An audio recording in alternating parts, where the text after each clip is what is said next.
Good afternoon, everybody. Welcome, and it's good to see my colleagues again. It's been a couple weeks since we've met, probably our longest break since taking office so far, and I know everybody's been busy either going to workshops at the Maryland Municipal League or on vacation or otherwise tending to family business, and so it's nice to be back here with everybody. We do have a couple special things to do before we get started with our regular business.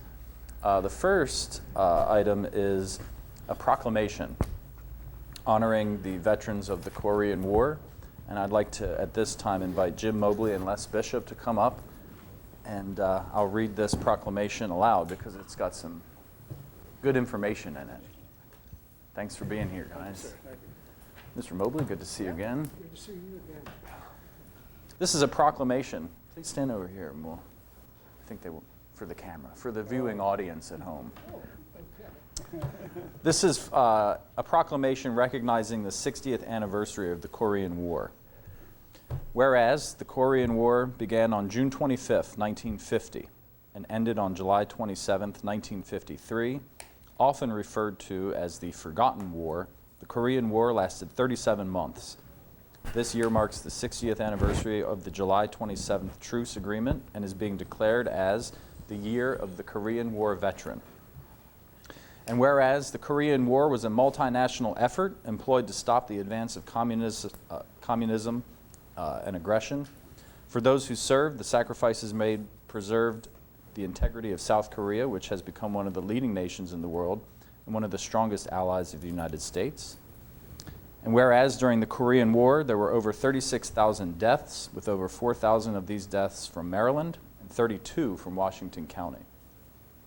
And whereas Antietam Chapter 312 is the local Korean War Veterans chapter of the National Korean War Veterans Association, and in only 6+ years it has become the most active chapter in Maryland and one of the most active chapters in the Mid-Atlantic states. The organization has almost tripled membership and has promoted and participated in many projects to rid the public image of the forgotten war. And whereas the most notable of Antietam Chapter 312's projects is Hagerstown's Korean War Monument, located at Mealy Parkway, which was just dedicated on June 23, 2013. And whereas we salute and honor Antietam Chapter 312, the local Korean War Veterans chapter, and all of the individuals that fought for our country in the Korean War and all wars. Therefore, with the support of the City Council, I, David Geisberts, the Mayor of the City of Hagerstown, hereby proclaim 2013 to be the Year of the Korean War Veteran in Hagerstown. The City of Hagerstown honors and salutes all veterans and those who died for our freedom in the Korean War. Thank you, gentlemen. Thank you so much. Thank you. Indeed. Would you like to say a few words?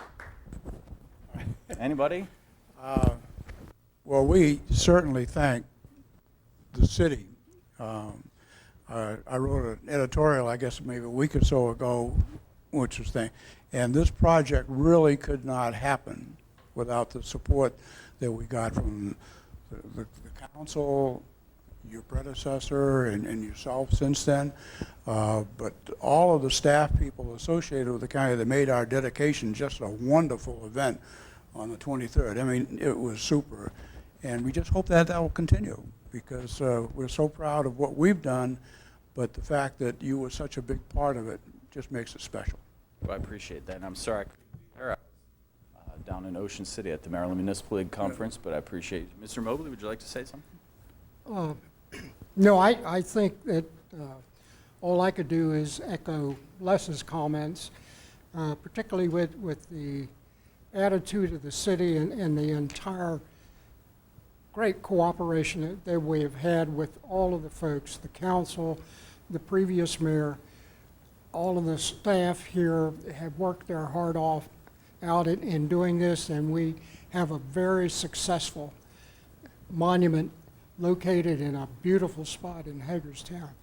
It's amazing how many people have been going by now and just stopping and going up to the monument and looking at it. So it's great. I've seen folks doing that too. The nighttime picture is something you got to see. You have to see it at night to also appreciate it. It's just as beautiful at night as it is in daytime. Excellent. I want to echo the thanks for the city staff who worked on making that happen too. It does look nice, and appreciate all your efforts. Thank you so much for being Yep. here. Thank you. Thank you. Thank you so much. Thank you, guys.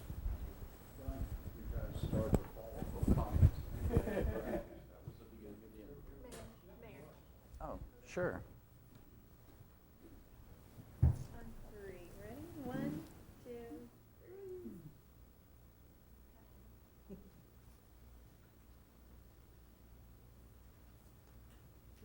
Okay. Wonderful. Thanks again. Thank you, sir. Thanks again. Thank you, Mr. Mobley. Look forward to the trip. You're in DC. Going down to DC, you know? Yes, yes. Good.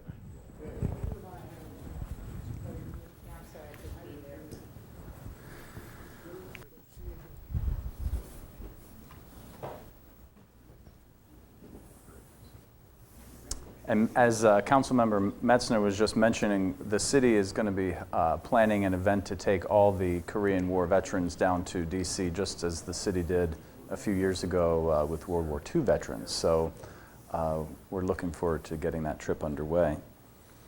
This is also, July is National Parks and Recreation Month.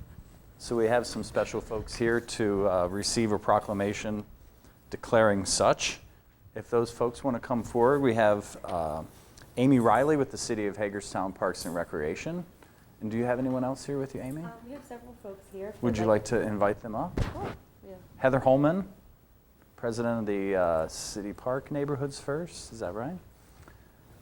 Anyone else? Junior Mason out there, our Parks and Rec organizer. Jenny? Jenny Is that Fleming. Jenny Fleming from HEAL, a great new nonprofit. Come on up.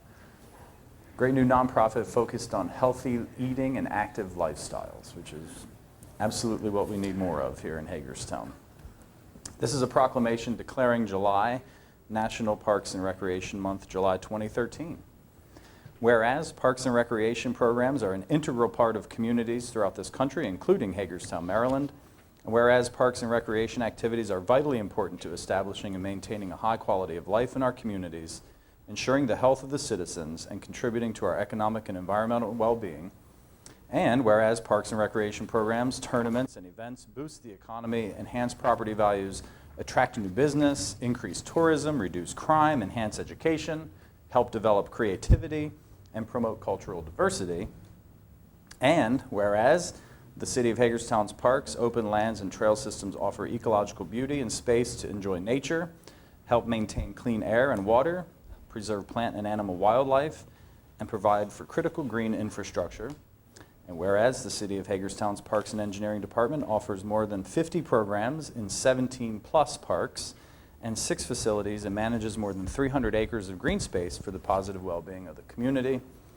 And now, therefore, with the support of the council, I, Dave Geisberts, Mayor of the City of Hagerstown, do hereby recognize the month of July 2013 as National Parks and Recreation Month, and encourage our citizens to support the places that bring our communities a higher quality of life, safer places to play, and healthy alternatives through recreation programming for everyone. We also resolve that during National Parks and Recreation Month, all citizens enjoy what their city and community has to offer by taking part in their favorite sport, visiting the outdoors, and spending time with family and friends in our local parks and recreation facilities. Thank you so much, Amy. Thank you. On hands. Would you like to take this certificate? You want to say a few words? I would like to. I just wanted to say it's been such a privilege. I'm a new employee with the Parks and Recreation Department. I've had the privilege working under Junior Mason. Him and his crews do such an amazing job keeping our parks top-notch and bringing some new projects and new parks to Hagerstown. We've already have so many established relationships with the Parks and Recreation Department, like the American Little League and the YMCA, just to name a few. But we're excited to start developing new partnerships like with Jenny Fleming and the HEAL organization, that's Healthy Eating and Active Lifestyles. We are working together to promote a new Keller Splash Run, a 5K on September 14th, and we already have about 300 participants signed up. Early registration is July 14th, so if you haven't registered yet, we'd love for you to participate. We're also partnering with Neighborhoods First Historic City Park, and we're doing Arts in the Park every other Sunday at the band shell. And we're just excited again to be building some new partnerships and really promoting parks and recreation. We have members representatives from High Rock Studios here today, and they have developed a really awesome logo for our department. We actually have it on the easel over there. I wanted to thank Jeremy Bonner and Ryan Lambton for coming up with a really cool logo that really showcases our department. And also we have on the easel back there, we have been working on some QR codes that you will be seeing these signs in City Park, and if you download the app on your smartphone and scan the QR code, you'll be able to learn about some things like our walking trails in City Park. So again, I just wanted to say thank you for letting me be a part of the department, and we'd love to have folks sign up for our Facebook page and let us know what you'd like to see as far as any new programs or events for Parks and Recreation. What's the name of the Facebook page? It's Hagerstown Parks and Recreation. Okay. Yep, thank Well, you. I know, Amy, you have hit the ground running, so I appreciate all the work that you're Sure. doing, building these partnerships and really helping to exploit all the great parks and recreation opportunities we have. The Parks and Rec is moving into the 21st century. I think that's great. We have QR codes now. I still don't know how to use them, but it's good to have, I guess, for those who do. And that was the hard work of Aaron Wolf and Rodney Tissue as well, so thank you. Once again, city staff working diligently on behalf of the citizens. Thank you. Thank you. Anyone else want to say a few words? We're good? Okay. Well, thanks for being Thank here. you. I guess, quick photo? Okay. Sure. Oh.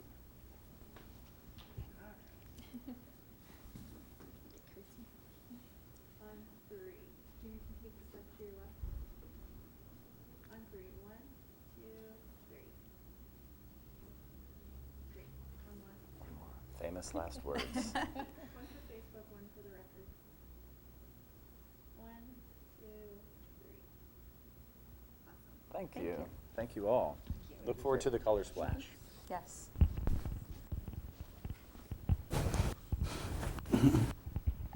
Okay. Now the real fun begins. Yes, sir. Before we begin, if people could stay around for a minute. I'd like to make a comment. I intended to make this during the councilman's comments tonight, but it's more appropriate now, if I may. Please. First, I'd like to thank Amy Riley for the work. Don't run away, Junior. It's about you too. for the work that she did at Rotary Park on behalf of the ceremony that we had there. So she put the whole thing together, and it was a wonderful, grand ceremony. Lots of people there, lots of good food there, and it was a wonderful experience. But more than that, I think it's really appropriate that we should be talking about parks because I want to relate something that makes our parks even a little more valuable. I have a nephew who lives on Security Road or Cleveland Avenue, wherever that one ends and the other begins. He lives in the last house before you go into the Fairground Park. He's got multiple sclerosis so bad that he can't move at all without being in his chair, his electric chair. And the thing that he does most in life, his name is Robert Lushball, incidentally, and he knew that I was going to be making these comments about him. The thing that he loves most about life is the fact that he can take his chair, which is electric, and go over into Fairgrounds Park and ride around over there, talking to people and looking at the sights. He does that at least 3 times a day, and he really loves that experience. And you know what? Every once in a while he falls out of his chair. He can't help it. But people over there always pick him up and put him back in the chair, and he keeps going. And I just wanted to say thank you to all the people in this council and everybody else who helped make these parks that we enjoy in Hagerstown a reality, and allow that specifically to happen for Rob Lushball. Thank you, Mr. Mayor. Thanks, Don. That was very nice. The first item on our work session agenda is the funding request from the Maryland Theater for Facade and Signage.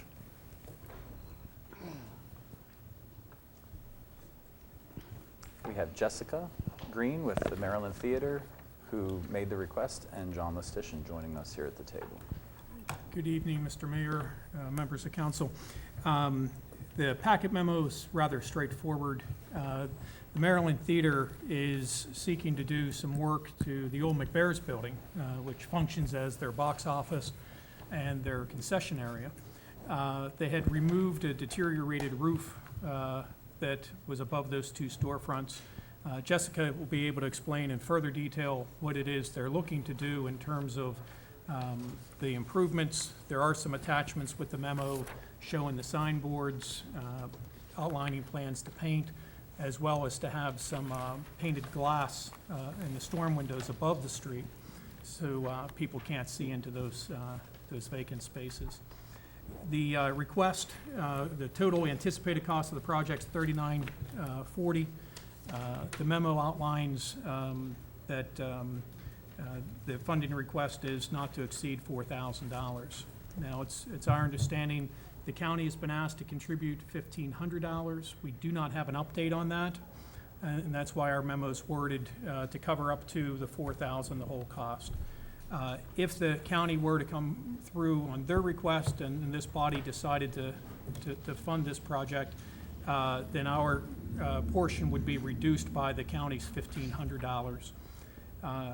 We can take the money from the Economic Redevelopment Fund. It fits the use for those funds. Funds are available. Additionally, if there were a match, because we'd want to keep the integrity of our sign and facade grant program, which calls for a match, if we receive funds from the county, we could also take a portion of the funds from our line item for facade and signage. So if you have questions on the mechanics there or of Jessica for the project. Mr. Mayor, Metzen? I support this. I have no problem. The only question I have is, can you give us an update on the status of the sound system? The sound system is approximately 65% installed. Some of the speakers were on back order, and that's what we're waiting on. Okay. The internal communication system is 100% installed. Many of the other components are also installed, but the back-ordered item are the speakers that project underneath the balcony seating. Any idea of when it will be completed? I am hoping to have the opportunity to use the old sound system for a moment or two and then produce the same sound with a new sound system at our Board of Directors meeting, which is the last Thursday in July. And Great. I'm waiting on an okay from our tech director on that. Thank you. Uh-huh. Mr. Mayor, I too would like to say that I support this. It's quite lovely. You know, once this is done, there will only be one building in that block that's in disrepair. Everything else will have been fixed up and looking pretty beautiful. And I think this will be a good step in the right direction in that regard. And I commend the theater for the efforts they've made in this beautification effort.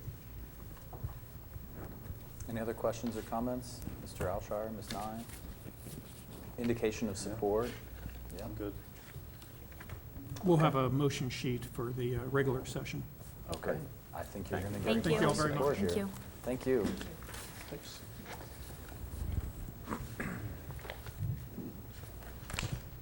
Next item is a city partnership with USM-H and CHIEF to provide free wireless internet access in the city center. Gentlemen, hello.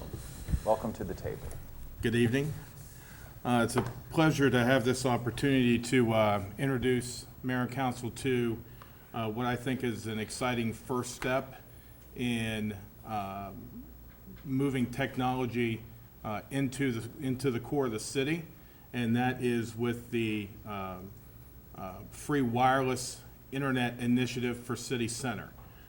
Just a brief background, the director of USM-H, Mark Halsey, approached the city and offered the opportunity to work with us as part of their overall campus technology upgrade. They haven't upgraded their facilities there since they moved in several years ago.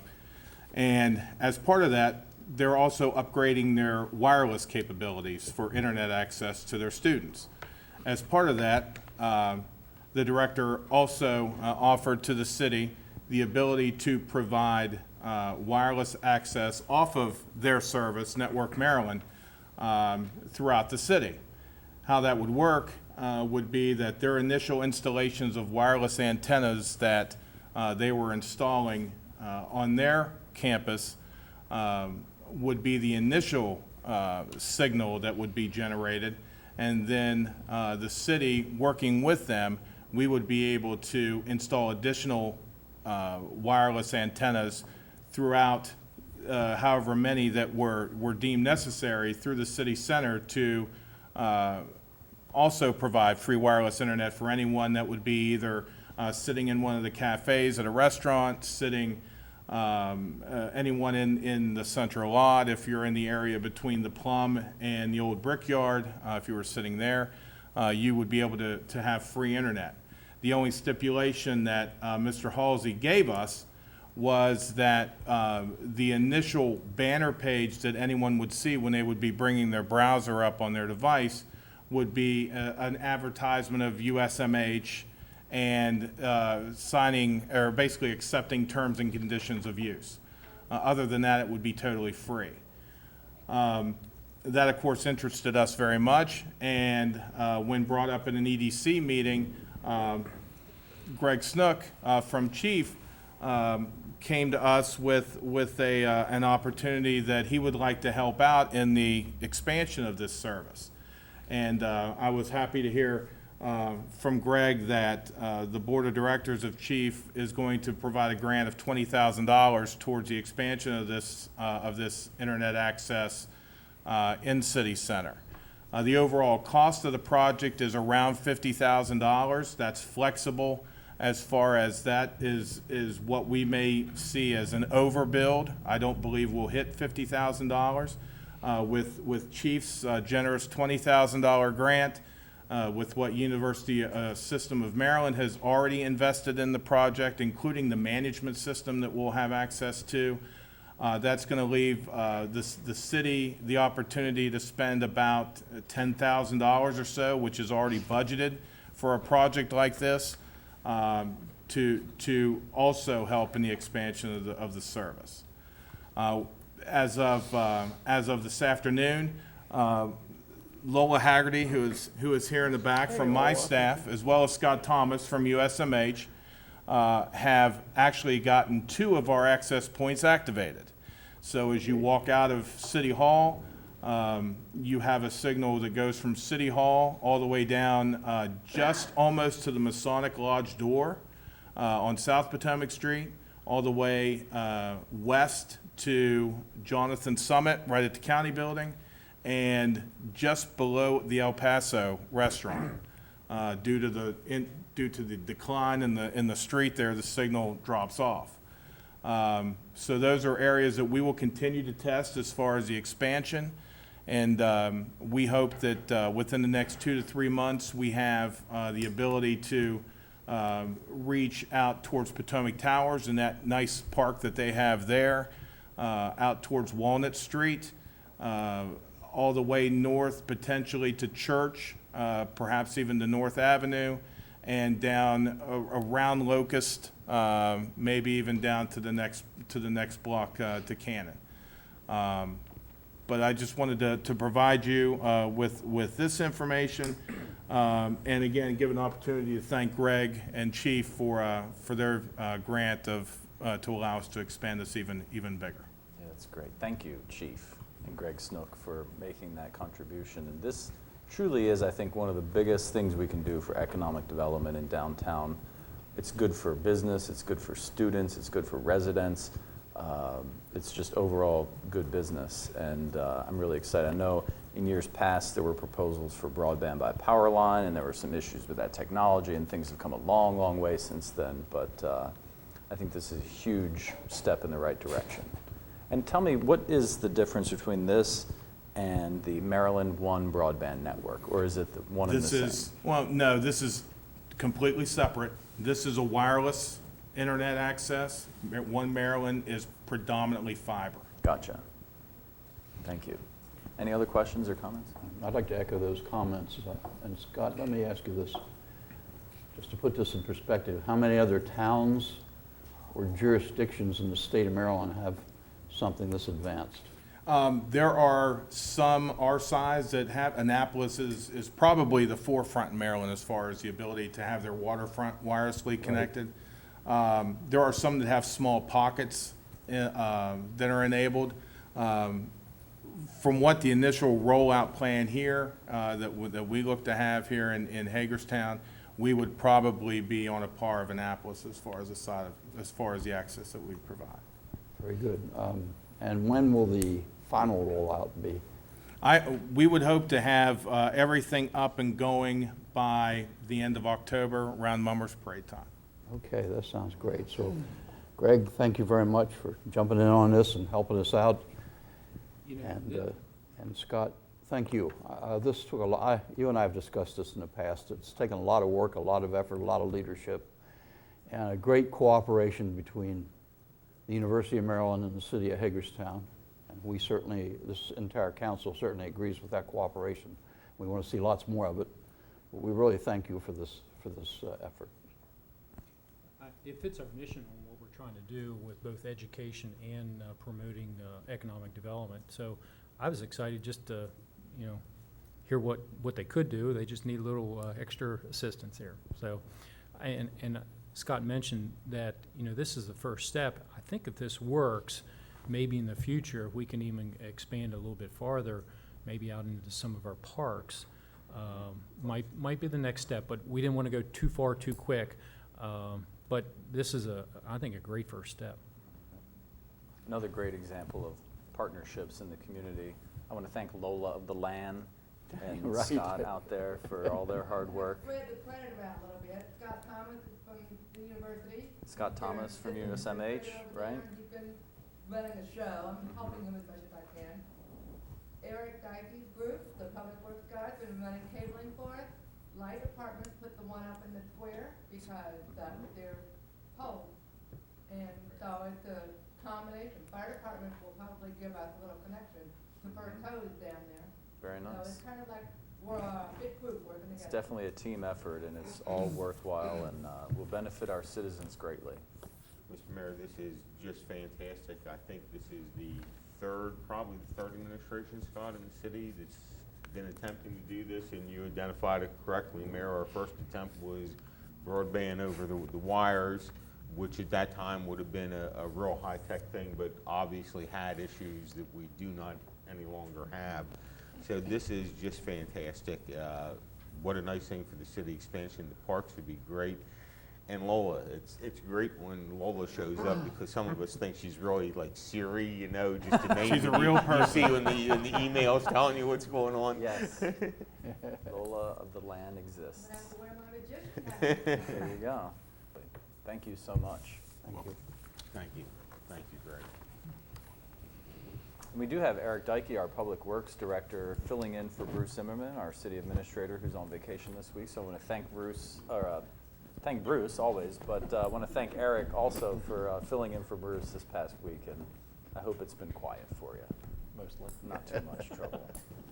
The next thing on the agenda is our Phase 3 Land Management Code revisions.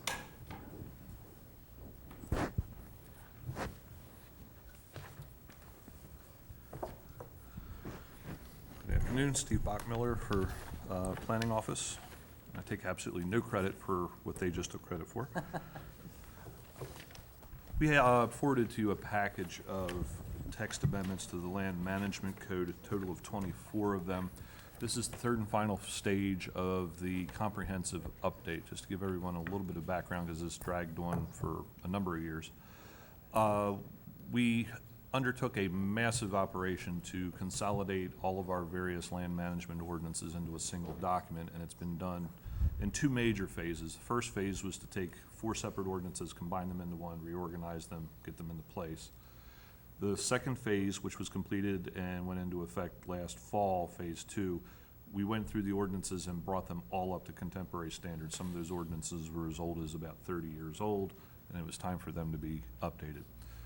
With that in place, that was a major undertaking where a lot of things were taken out, put in, moved around, et cetera. This third and final phase is basically what we call the cleanup phase. When you do a project that massive, we're talking hundreds of pages and hundreds of changes. Occasionally, a few things are going to fall under the slide under the radar that we didn't catch. And what we're doing is we're cleaning those up with this last phase. We anticipated this all along, and actually the list is actually far shorter than we expected. 24 changes, about 18 of them or so are minor cleanup items associated with that reorganization. We do have a few new items that are tucked in here, one of which is provisions for signage, especially electronic signages within the city. Also, one of the things that was that we have proposed, which we think the city clerk will like immensely, is right now the Land Management Code, Article 140 of the City Code, is by far the largest chapter of the City Code. And of course, you all know the City Code book; it's about this thick. About a quarter of that is the Land Management Code. What we're proposing to do as part of this is to take the Land Management Code, maintain it separately like we do the building code, the plumbing code, the electrical code, rather than incorporate it verbatim into the city code. We have the city attorney prepare a 2-page new chapter 140, which says, see this separate book. City of Frederick does it this way, and this is actually going to be very good for maintaining our ordinances, because there's usually a lag time between when the city adopts new ordinances and the company that we have maintaining the city code gets to the point of being able to update them. Here we'll be able to keep them in one place, so we don't have two places on the city website where we're presenting the land management code, and there may be differences because ours is more updated than the one that's maintained through the city clerk's site. So everybody will know this is the one that there is, and we will still amend it the same way as you always do. And that is the Planning Commission will have a public hearing, they'll take testimony, they'll make a recommendation to you all have a public hearing, and then you'll vote to approve, disapprove, or approve with changes. None of that process will change. So the process for amending our ordinances will not change in any way. The only difference is it's simply being maintained as a separate book, and then the city code will go from about this thick to about that thick. Okay, that's one provision. Another provision that we have in here is addressing the issue of car sales facilities. If you'll recall, a few months ago, some folks from the automobile sales industry appeared before you all with concerns about provisions that took effect in October as part of those comprehensive rewrite of the ordinances that required a car sales facility in the CG zoning district to be at least 40,000 square feet in area. They had serious concern with that and made most of the car sales facilities in the CG zoning district non-conforming. We went back and we took another look at it, and one of the provisions that's in your packet, it's on page 3, it's provision number 7, starts actually on page 2, goes mostly to page 3. The proposal that we've come up with is that we've struck out that provision that 40,000 square feet or larger is required. Therefore, there's no minimum lot size for a car sales facility. However, what it does do is creates a requirement for some form of site plan depending on the nature of improvements that are proposed, and sets certain standards for required parking, traffic circulation, business identification signs, and also landscaping. It provides a provision in there that the Planning Commission, on a case-by-case basis, due to unique circumstances, can entertain requests for waivers or reductions of some of those landscaping and buffering requirements. Also, we have a provision in there that also specifically exempts any facility, any property that may currently be vacant, but the most recent use of was a car sales facility.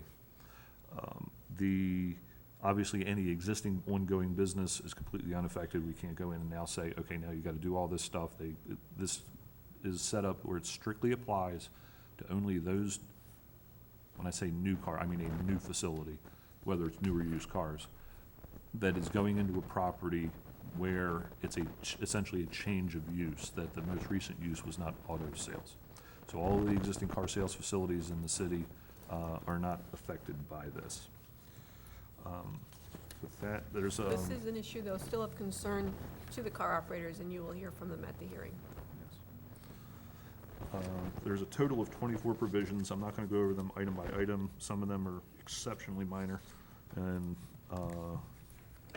and do not bear out. A few cases were adding uses to some districts. Yeah. A lot of it was corrections. The sign section, which was starting out to be, let's just do something about electronic signs, it turned into, well, in some districts, we didn't have any sign regulations. So now we have sign regulations for all the districts. And it also puts back in the allowance that you could have a digital sign. In October, we took that out.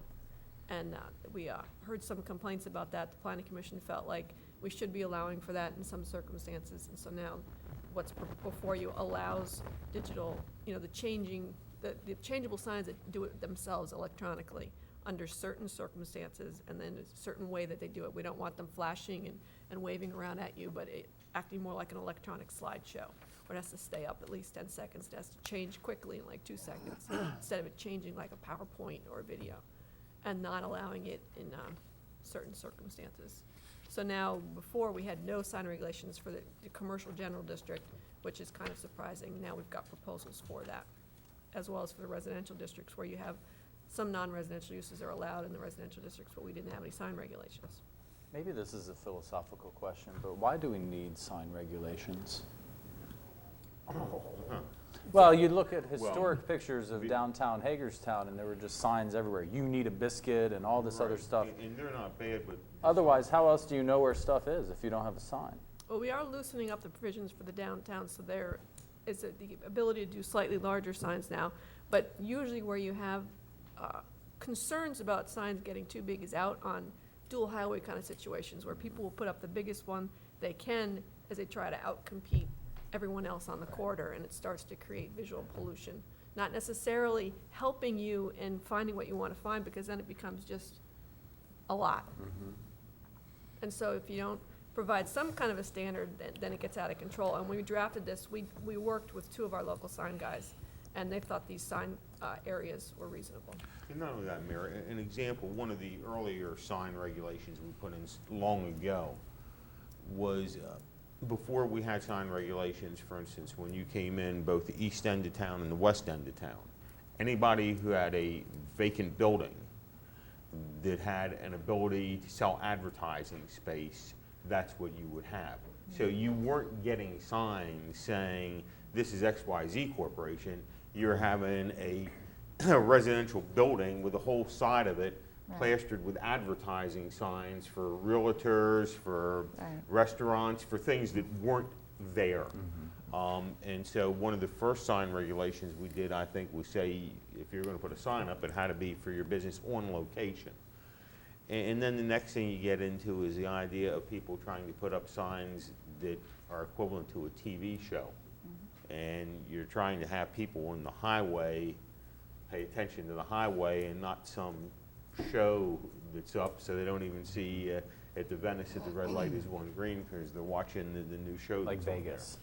there. Right. Yeah. Currently, our requirements, for example, for heights of signs, we have no specific limitations, so we hold them to the same height of a building as. Well, in the CG or CG zoning district, maximum height of a building is 50 feet. A 50-foot tall sign that's advertising a business that's on the premise is quite large. As a matter of fact, we've had a couple of those pop up on Dual Highway, at least one. We gave you an inventory to give you some ideas of how the signs are. Yeah, I was that going are to in ask, is town. that a complete inventory? No, it's or- just to give you a sampling. Okay. Ones where people have complained that they're too big, and others where people think that that's a pretty good sized sign, so that was why we're trying to demonstrate. I see. The one that folks tended to say, we don't want signs this big, is Tires Plus, which Yeah. is 200 square feet on a 50-foot pole next to a house. Yeah, and that was the other thing, and Kristen had the experience, direct experience from, I think, some family members on Virginia Avenue when Gibney's went to their electronic sign. Suddenly residents are having light pollution into their home. Gibney's, as I recollect, was very cooperative with the problem and resolved it. But they resolved it because they were a good Had an neighbor. impact on They the were a good. neighborhood. They were a good Yeah. neighbor. That's why they resolved it. Versus But that's why they resolved it, not because they had to resolve it, I think. Well, again, it was more just a rhetorical question, just to kind of And these are demonstrate why not we need them. very strict proposals. Would This they- is not like a Williamsburg Would sign they ordinance. restrict being able to have like painted signs on the building? Like, for instance, the Maryland Theater, it's painted. You can see it at the top of the theater. It says the Maryland Theater. I'd like to see that repainted. I kind of like those painted signs on buildings. Do these restrict that in any way, these new regulations? I know that this is a monumental effort on the part of the Planning Department and the Planning Commission. I know Marty, who's not here, worked on it. I was a part of it while I was on the Planning Commission, right up there through the end. So I know that this has been a long time in the works, and appreciate all the effort that's gone into this. It certainly is. Once this is adopted, it's fastidious. over. I have a question. Sure. I'd like to, if we can look at issue number 11 on page 5.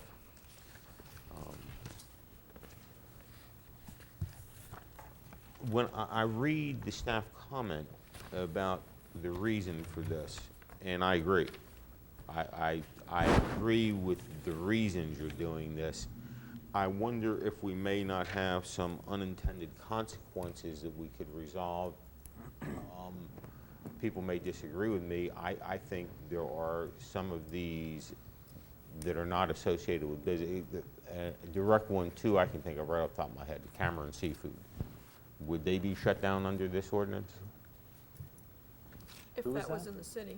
I'm sorry, who did you say? Cameron Seafood out on Dole Highway? Oh. Yes. And that is in the city, is it not? No, That's it's all. not. That's not in the city. Okay, you know, city boundaries are difficult for even Especially the along best the- of us on the Dole especially Highway. along No, he got water from the city, but Okay, they never so- come into the city. okay, I so- remember that so, one. So that puts me right into the answer to the next question too, because I was thinking about the vendors that show up. You know, the Ravens win the Super Bowl. We're having some people out there setting up for a week to 2 weeks selling memorabilia. That is a very temporary thing that really does not compete with a local business to any degree for that type of thing. But I think you've answered the question. There's plenty of places in the county that almost seem like they're in the city where they can set up, and that's where they have been setting up at that location. Cameron's actually was at one time set up in the city, but there were serious problems with the location that was selected, so they moved to that other site, which is outside of our jurisdiction, Okay. so we had no say in it. And it was always presented as something that was temporary, that they're testing the market. Oh, And if really? everything worked out, they would find a permanent location. Okay. I don't know how long it's been operating at the They're current Years. really location. testing.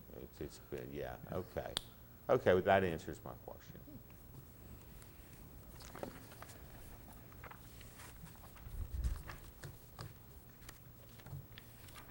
Any other questions or comments?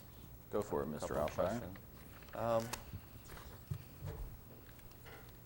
Issue number 12, up to 2 dwelling units in a building that previously contained no dwelling units or 1 dwelling unit, provided that commercial uses as outlined in the LC district are included in the building. Yes. So they're allowed an additional residential dwelling unit if a commercial use is in the building.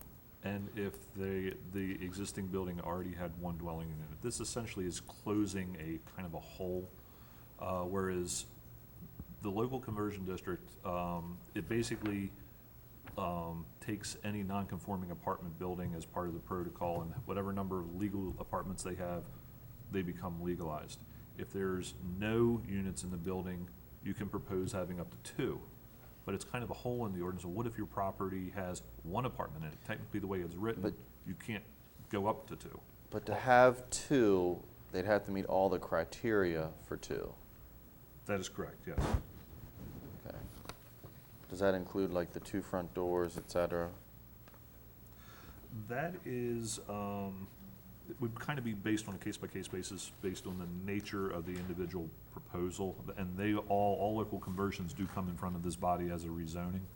So this body would have the ability to review each case on a case-by-case They're basis. very case-by-case reviews. Item or issue number 17.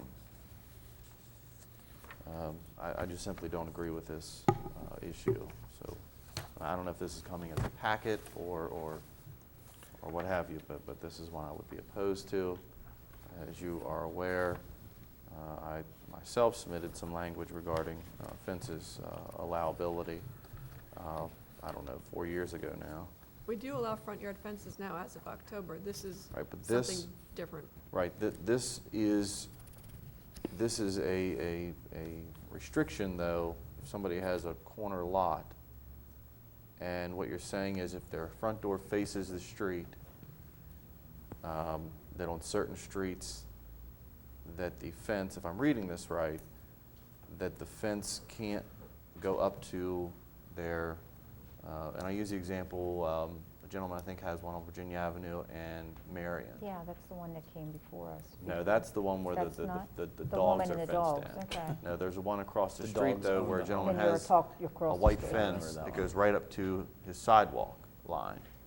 But his front door is on Virginia Avenue. Are you saying that in that particular case, his fence would have to back up to the house?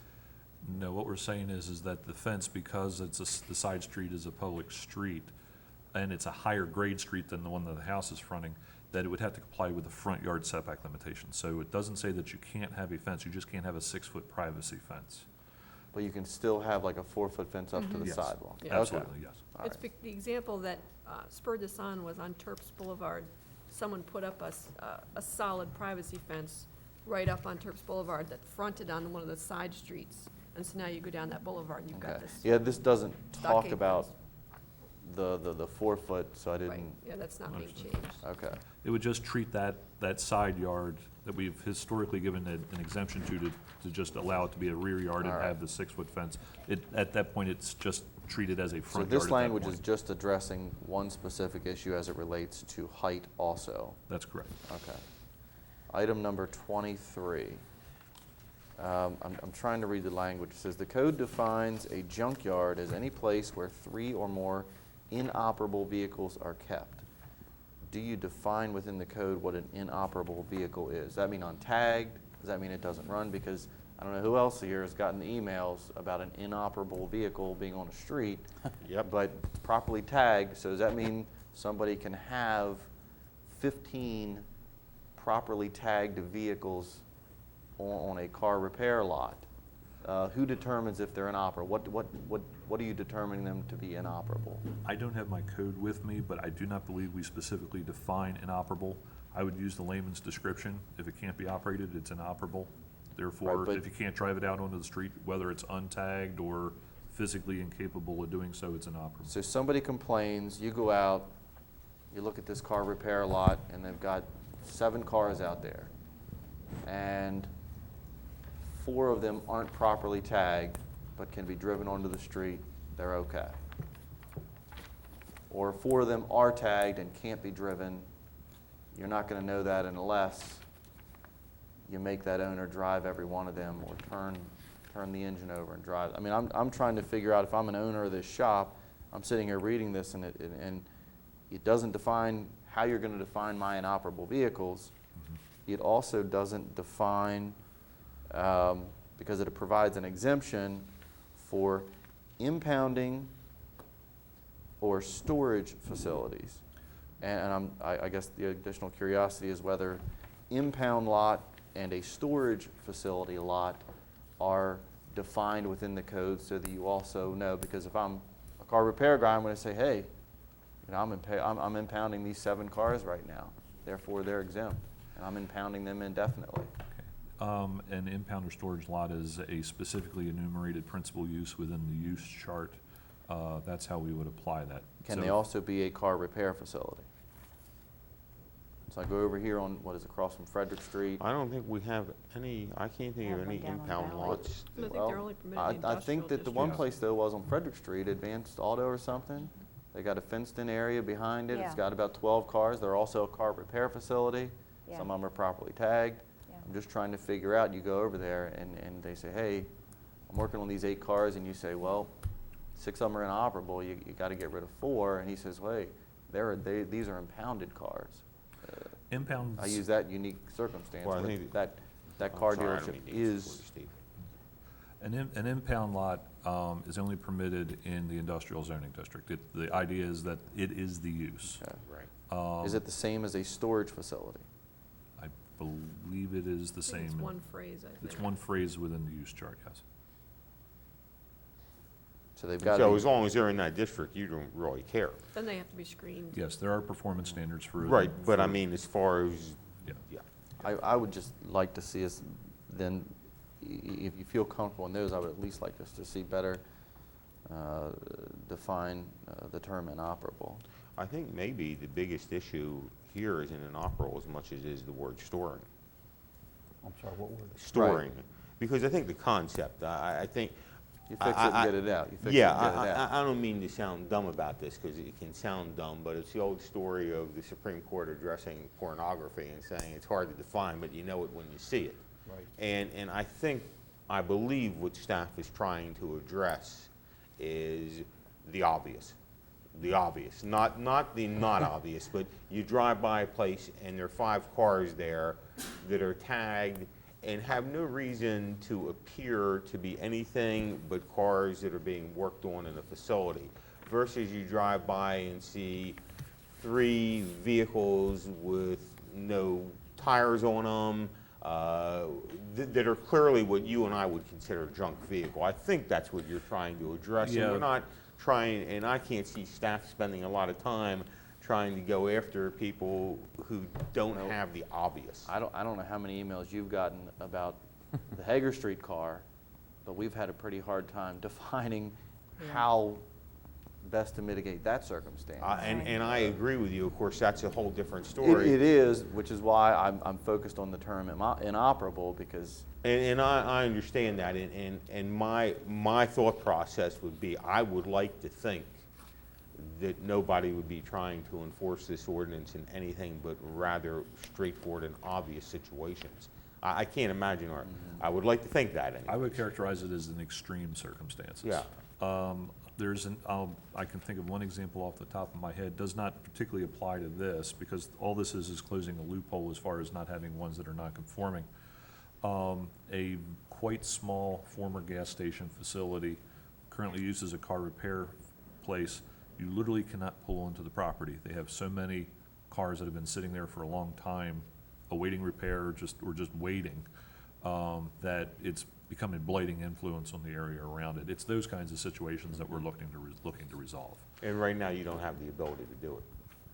In that particular case, we do, and I'm dealing with that in another circumstance, but again, what happened is with the land management code update, after all the pieces settled down, we went back through it page by page to make sure we wanted to close up any holes that we could find, and that's one here. Basically, you're trying to get rid of organ donor cars that just sit out there for parts for other Junkyard. repairs, which is Mini basically what a junkyard is, yeah. Yeah. Exactly. And, It you know, does away with the grandfathering for those places. Right. Yeah. This is saying it has to be cleaned up. yeah, and if for some reason, you know, if I find a car repair facility and they just happen to have 4 cars sitting there that are inoperable, but there's plenty of room for customers to get on, That is We're why not- it's a car repair we're facility. not gonna go right? after those, no, absolutely Right. not. So part of this requires Common ourselves sense. as staff to apply it in the common sense basis. I see The Chief back reasonable there and man. smiling, because that's The what we reasonable want man everybody to do. test. That's right, the reasonable man test. You got it. Any other questions or comments for staff on this? This is scheduled for public hearing at the end of the month. Thank So you there'll be a very public hearing at our regular meeting at the end of the month, the 23rd, I believe that is. Yes. Boy, this is the best one of these that you guys have done. Thank you for your work on this. Let me say something to Steve. Mr. Mayor, Yes. a couple of people in the community came to see me about the automobile repair shops, and after a couple of minutes of talking to them, it was clear that I didn't have sufficient information to respond to their desires and needs and technical questions, so I called Steve. He came down to my office in about a minute and a half, and we talked to these people for the better part of 2, maybe 2.5 hours. Occasionally we got yelled at, but I think when they left, their questions had been answered, and I just wanted to thank you for that. Thank you. Thank you, Steve. All right, next is the review of the APFO mitigation plan for the reserve at Collegiate Acres. Take it away. Madam I've Planning got a Director. presentation for you, but if at any point you have questions for the actual applicant in this case, we have in the audience Trey Alter and his attorney Jason Dybelbis, as well as some boards if you wanted to see some more larger versions of this project. But anyway, what we have before you is review of a mitigation plan through the APFO for schools for approval of the reserve at Collegiate Acres. The county commissioners reviewed the mitigation plan on June 11th and 23rd, or not 23rd, was it?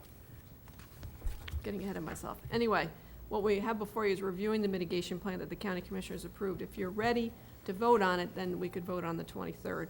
What happens with an APFO is if the project fails the school test, and there's a formula in the APFO that helps you figure out whether or not there's capacity at the school from the data you get from the school system in the county, and then there's a formula to figure out how many kids are created by how many seats of what type of development, and then figure out whether you're growing over or under capacity at the school. If it goes over capacity, the planning commission cannot approve give final approval for a project until the mayor and council approve a mitigation plan. And in this case, the project alone failed the school test on 2 levels, at the elementary school, at the high school. When you factor in all of the developments that have been approved since the boom that are not yet been built, it went over capacity at all 3 schools. Mayor and council is not allowed to approve a mitigation plan unless we've received comment from the Washington County Public School System and we've received approval for a plan from the county commissioners. Both of those steps have occurred for the reserve. The mayor and council may accept, revise, or reject a mitigation plan. However, they may not approve a lesser solution than what the commissioners approve, meaning you can't approve less money or a quicker schedule if the commissioners have agreed to a certain amount. Once approval is granted, the final site plan may be approved and permits issued. To give you a little background on the history of Collegiate Acres, this is that large residential development that's active right now off of Maryland 58 on the west side of town. We annexed it in 2003 with R2 and R3 zoning. The plan always from the beginning was that it was going to be a project that combined single-family, townhouse, and multifamily development. In 2005, we approved the preliminary plat for 298 units of single-family and townhouses. And then there were 3 parcels that were left over that were to be multifamily, approved later with a site plan. 2011, we did another annexation to make parcel 3 of these multifamily tracts have more regular boundary. It was a weird, like, umbrella-shaped lot that was difficult to design around. So we annexed in some more R3 land. The county approved that zoning change to make that lot a little more regular in shape. Again, all these actions are showing our intent all along was to approve a residential development which combines single-family, townhouse, and multifamily. The reserve completes the development plan by building the multifamily for this project. Status of the Collegiate Acres development. Trey Alter, who's the developer of the reserve, has built 72 single-story townhomes on the east side of Terps Boulevard. Beazer, which is a large national firm, has built 50 single families and 68 townhomes on the west side. As of late June, they had 7 single families and 10 towns under construction, and they have yet to build 25 single families and 62 towns. They have final plots in place for all of the Beazer units. Status of plan approval for the reserve. The concept plan for 272 multifamily units on these 3 tracts was approved in November by the Planning Commission. This then allowed them to pursue the APFO and sewer accumulations. The concept plan showed open space amenities, picnic tables and grills, and a clubhouse and pool. Many of these units will have garages, which is very unusual for this area. And the developer of this project also manages multifamily, so it's not a develop and flip situation. The site plan for parcel 3, which is the one that had formerly been the umbrella parcel, which is the southernmost piece on the east side of Terps Boulevard, is for 148 units. That was conditionally approved by the Planning Commission in February, the condition being the APFO. The site plan for parcel 4 and 5, which is 124 units on the 2 tracts that are on either side of Terps on the north side of development. That is, we anticipate the Planning Commission approving that this month, either conditionally or, depending on what happens with this review, a final approve, but at least conditionally. The mitigation plan for the reserve. The commissioners reviewed the county school system's comments and discussed mitigation with the developer at 2 meetings in June, the 11th and the 25th. They considered the capacity issues and the appropriateness of the location for development, considering recent and planned upgrades to schools in this area, and I gave you a list of those in the memo, which also was discussed a couple of months ago when we talked about APFO issues. Consistency with the comprehensive plan, location in the priority funding area, and that West City Elementary School is being built with a core capacity to allow for expansion for future growth when it arrives. It's not being built in anticipation of future growth, which they can't get state money for that, but they're building the core large enough that if a lot of growth comes in this area, the school could be expanded to take more seats.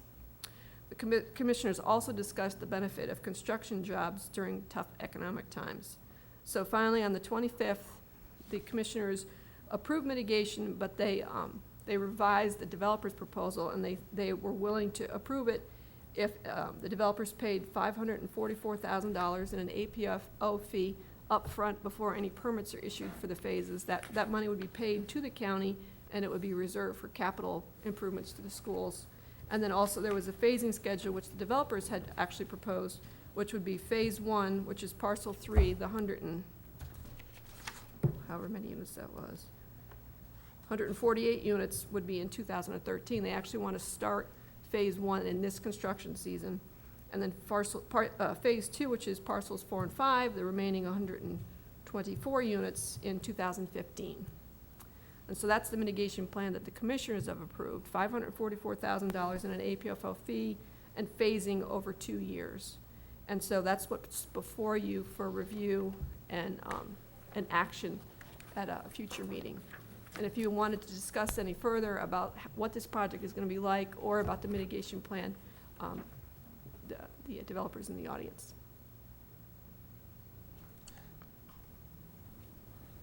How does, one thing maybe I missed, what does charging money have to do with making the school capacity correct? I mean, it seems to me what you're telling me is the county commissioner said, we'll forget about the APFO issue if you just pay us more money.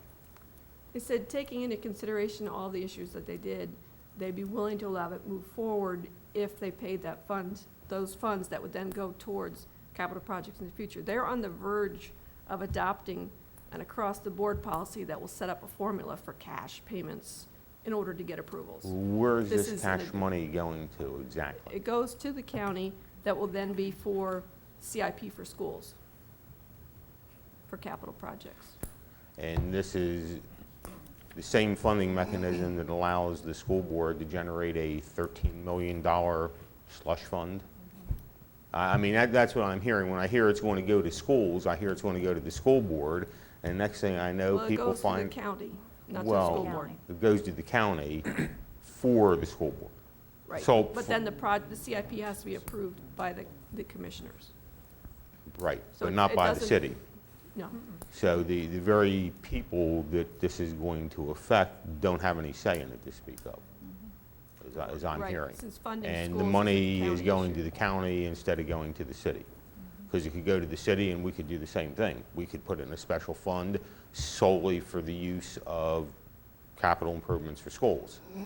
But we're being asked, as I understand it, essentially to just trust county government that somehow or another we don't have to worry about the school problem. and that is how the APFO is set up. That's why the commissioners have to approve the plan, because it's the commissioners that are responsible for the funding for the school system and for the capital projects. But it's us who's responsible for saying whether the project's going to go forward or not. Right. The section here says mitigation plan for the reserve. And I guess this is part of your memo, not from the developer or their representative. But it says, while the planned new West City Elementary School will not be constructed with extra capacity to serve planned area development, it is being constructed with a large enough core to accommodate an addition to increase capacity when the impact of growth is actually felt at the school and funding becomes available for expansion. But in the very next breath, we are reading a document that says all 3 schools are going to be over capacity as the development is built. I guess I'm trying to correlate between... 2 would be over capacity from this project, if other projects that have been approved in the last 10 years Right. came on also, then all three would be over But capacity. that's the way the APFO works. You analyze background enrollment, and you include that in your enrollment projection for the development, and that gives you your projected figure to determine whether or not you meet APFO. I mean, that's the way the formula works. Right. And in applying that formula, you state all three schools would be over capacity. Now, I'm assuming that means state-rated capacity. It would be local rated at the elementary school and middle school level. Yeah, I'm and not- state at the high school. Yeah, the state won't give you money unless you're over state-rated capacity. So for me, I've never bought into this local-rated capacity argument. That's just me. So I'm trying to figure out, does that mean all three schools would be over state-rated capacity or local-rated capacity? Definitely the high school would be over state rated capacity. I don't know, I don't have in front of me what the, Okay. what the local rateds would be for those two schools, but presumably, Well, it looks like if 100 they're students. over at- enough, they would be. All right. It looks like 100 students at the elementary puts the one elementary school that is being referred to, it would put it over by about 20 students just on this development alone. And it would be under for the middle school and over for the high school, slightly over, if you took the state rate capacity that the information was provided. Mhm. But it gets down to the next sentence where it says, when the impact of growth is actually felt at the school. So the impact's going to be felt when the development occurs to the West City Elementary School.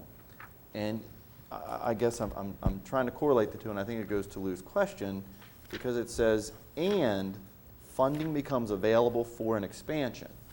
Now, if you do the math, and I had 300,000, so it's 320, I think, is what you have in here. If we keep 96 of that, it's about 220,000 that the county gets. The 544 all goes to the county, that's not excise Plus, tax. plus the 220 in excise. So they get about 750 total. Yeah, whatever that would be based on square Okay. footage. But if you do the average figure, and I think it's like 4,500 for seat, you're looking at about 1.2, 1.3 million. So really, the development falls short in its direct financial cost correlation by about $400,000 right out of the gate. But we're going to be over capacity right out of the gate. So I guess I'm just trying to correlate the two where the impetus would be that. Are you trying to say they should just take that money Well, and the impact's going to be add extra felt. classrooms from the start to the new elementary school? Or how do you divide it between a elementary, Well, even if you middle, and try high to school? do that for the development as it applies to the APFO, you're about $400,000 short. That's not for me to decide. That's for the county commissioners, because they're the ones that agreed to that amount. I'm just calculating what they agreed to is short by that amount. And I'm trying to figure out whether a 2-year delay makes up for that roughly $400,000 shortfall, if that's the appropriate phasing mechanism in order for that to occur. It's And probably, like if they're building this year, the phase one, the kids probably aren't gonna be in that school until the fall of 2014. So the Right. things built in So that gets 215, you- they'll feel in 216. right. So that gives you 15 and 16, but the school isn't going to come online until 2017. And when it comes online in 2017, Well, this project actually goes to Morgansville, doesn't go to West City. but that West City project, if you look at all of the figures, is a project that disperses that total number. I mean, it's going to have an impact on that figure. Otherwise, you wouldn't take into account that background enrollment as it applies to the APFO. And like I said, I don't think that 400K is for. Yeah, West City actually wouldn't serve this development, but as things become overcrowded, they tend to That's right. redistrict and things get Yeah, you look at rejiggered. Pangbourne, it's a prime example of that. Yeah. Pangbourne's already at 800 plus students, several years after being built. So I just don't know how you rectify that shortfall, or whether it's even our obligation to attempt to properly phase a development to do so. But we just sat here and had this conversation a couple of months back where we basically said, we're not going to get rid of APFO because nobody wants to overcrowd schools. That was our thought process. And now we're being asked to approve a phasing schedule for development that will do exactly that because it is granted a waiver from meeting APFO. I just don't know how you rectify the two. Any other comments, questions? Mr. Munson? Question. This is going to be a rather large apartment complex when it's completed. And I know it's managed, and I know that based on the experience of the people proposing this, it's very competently managed.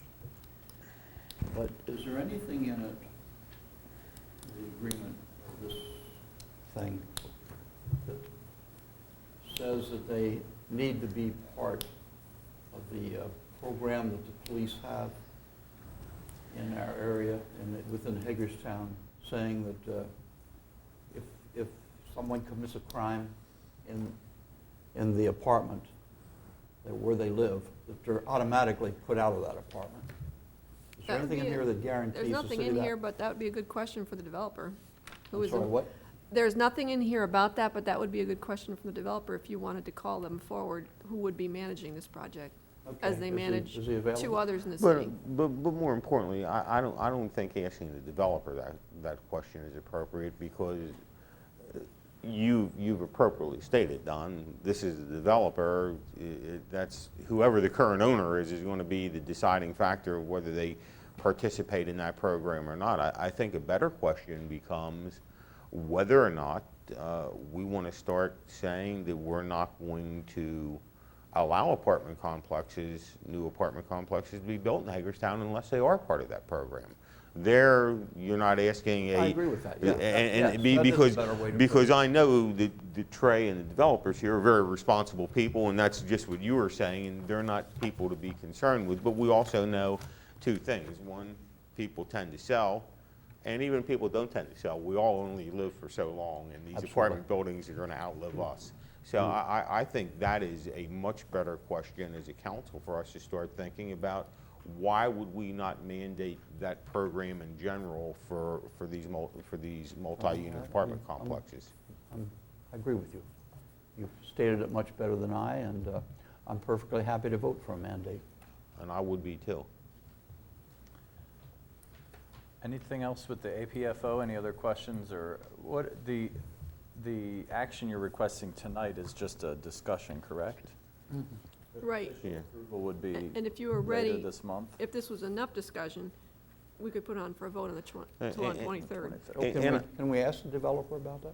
Yeah, before we do, can I ask, as Kristen has brought up a number of issues, I don't see this development to be near the issue of whether we approve this or we don't approve this, as the issue that Kristen has brought up is the APFO. What are we doing?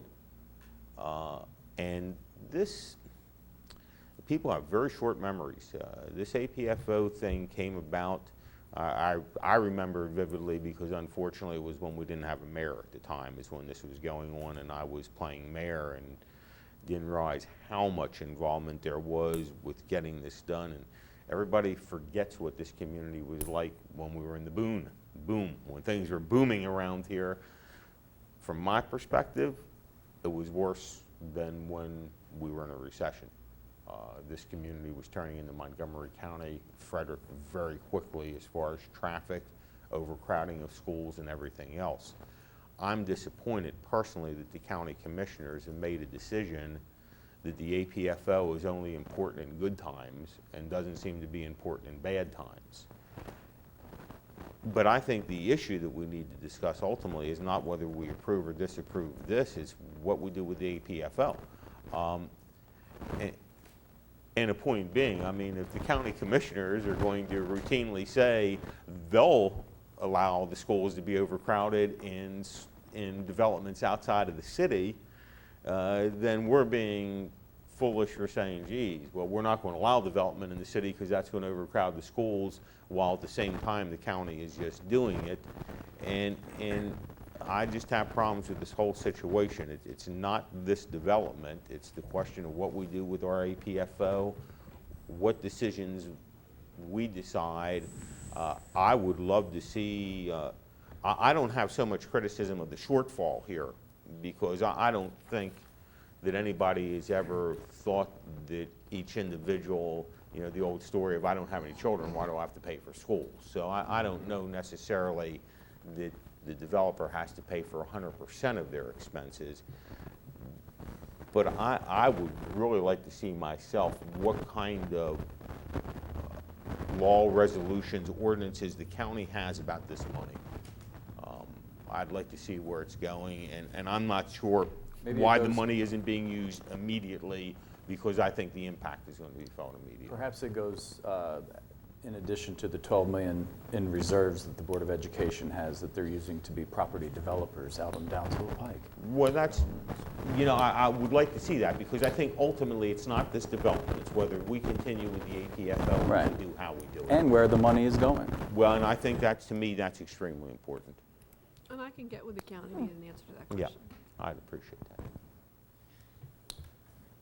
And Don, I interrupted you. You asked long ago for Trey to come.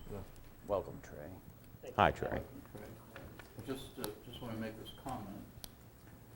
In a place called Cortland, you've probably heard of it. I am. All of us have heard of it and regret ever hearing of it, quite frankly. Our police department spends a great deal of time. At a place called Washington Gardens, our police department spends a great deal of time. And there may be others that I'm unaware of, but they're the ones I keep hearing about most. And one of the ways the police department came up to handle these situations is if somebody commits a crime, they don't have a place to live anymore. They can go back to Baltimore or wherever they came from. Sure. And would you have any objections if that were part of I do not have any objections because obviously we want safe communities. Admittedly, I don't know a lot about the program, and I think the only thing I would caution is that in this business, fair housing is sort of the gold standard. And without knowing a lot about the program, what we found throughout the years is that, especially among sex offenders, that, you know, criminals have a lot of rights. They have a tremendous amount of rights, and you can't just throw them out on their ear. There's due process in this state, and a lot of it's handled through the court system. So I don't know how they interact, but A lot of it is with the lease agreement, and the chief could help you out, but it's an approved we program. would be more than happy to voluntarily participate, because if they're bad for the community, we want them Right. out of there because they're bad for business. And I'd just like to touch on the point that apartments or townhomes, it really doesn't matter what the structure is. They do not in and of themselves bring along crime. That's really a management decision. And it is a fairly easy process to avoid having your development turn into a blighted or crime-ridden area. It's not rocket science what we do. You just have to Right. have the resolve in difficult times to not lower your standards or accept less. And we call it betting on the come, that if you stay true to the process, there's enough people out there to fill the beds.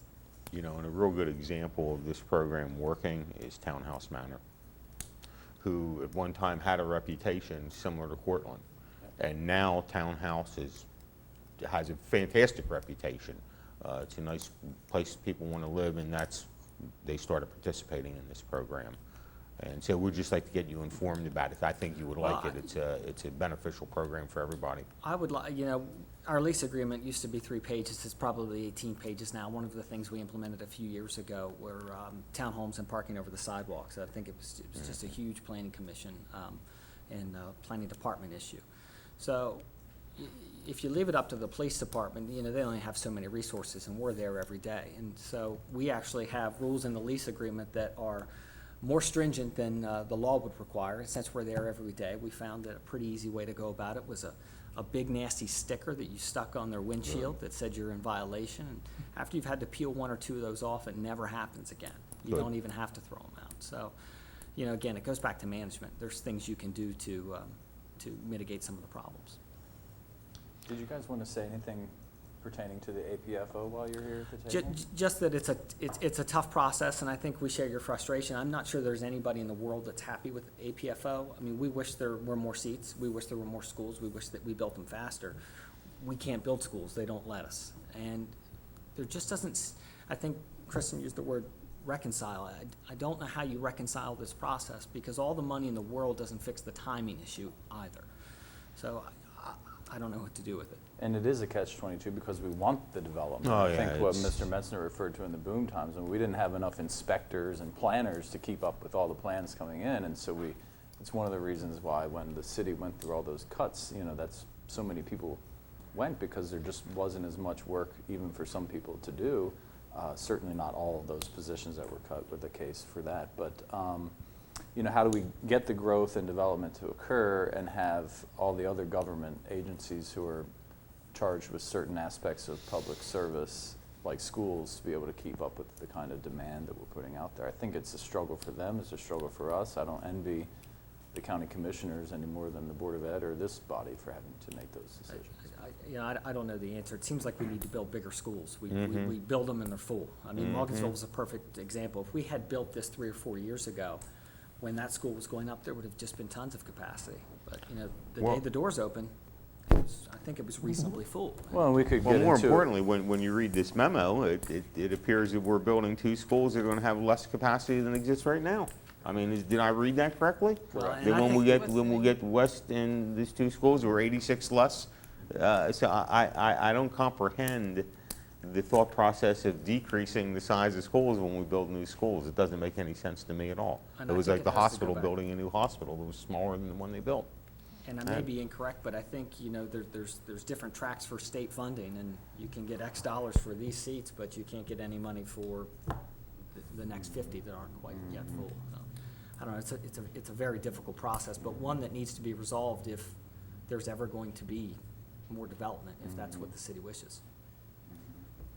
If I could chime in, I mean, I've had the privilege, I guess, of being involved in many of these APFO debates, discussions, arguments, whatever you want to call them, and I think one of the troubling pieces of that, I mean, you guys have hit on several, actually. One is that new development is the only context in which we really get down to the brass tacks of how do we manage the CIP, projected enrollments, background enrollments. And new development is not the only contributing factor when it comes to schools and when it comes to enrollments. It's one of maybe 10, as demonstrated by the fact that the last 3-4 years have been a real recessionary period when it comes to building activity. But yet here we are, the public school system is still telling us we have a capacity problem. We should be sitting here with plenty of capacity, given all of the dollars that have been spent, the new school facilities that have been constructed. We should be sitting here saying, great, we caught our breath and now we're in good shape.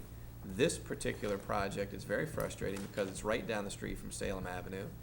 It's in the Morgansville district, and it's right down the road from the projected West City Elementary District. And we're sitting here debating whether or not there's enough elementary school capacity for this project. That should not be. So we are just as frustrated with kind of the global issues as you guys are. As Trey indicated, as you've all indicated, what the answer is, we don't know either. I think you're right. I mean, it does focus a lot on new development when it could be that a lot of new families are moving to the area, buying existing homes, Correct. starting their families because this is a good, high quality of life place and it's lower taxes and cheaper homes, and so you could have a lot of existing homes. I think the being school filled board up with uses kids. birth rates, it uses the general demographic aging models, it uses in-migration, out-migration, it uses all kinds of different Sure. things. But you don't sit down at the hospital and charge somebody a fee when they have a new baby because they may go to the public school system. Well, but you here- brought up a good idea. Maybe we need to look into that. You can take Call it credit the for baby that one. tax. Yeah. It's a difficult inexact science, but yet we sit here and we try to be as scientific and formulaic as possible, and it's sometimes just very difficult to do. And, again, it's painful, but it is what we have at the moment. And So is there an indication of support on the council for this particular mitigation plan to move forward? Just trying to gauge here. I know there's been lots of I'm questions. in favor of it, if we can put something in there to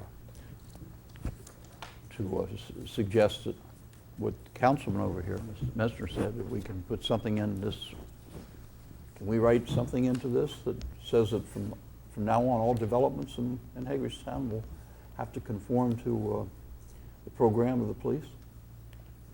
I don't know if we can do that for all new developments with a mitigation review of this project, but I would think the approval of this could have some language like that in there. I would think if we're gonna say all multifamily needs to comply with that program, we might need some kind of city code amendment. Right. Could it not be attached to the rental license code?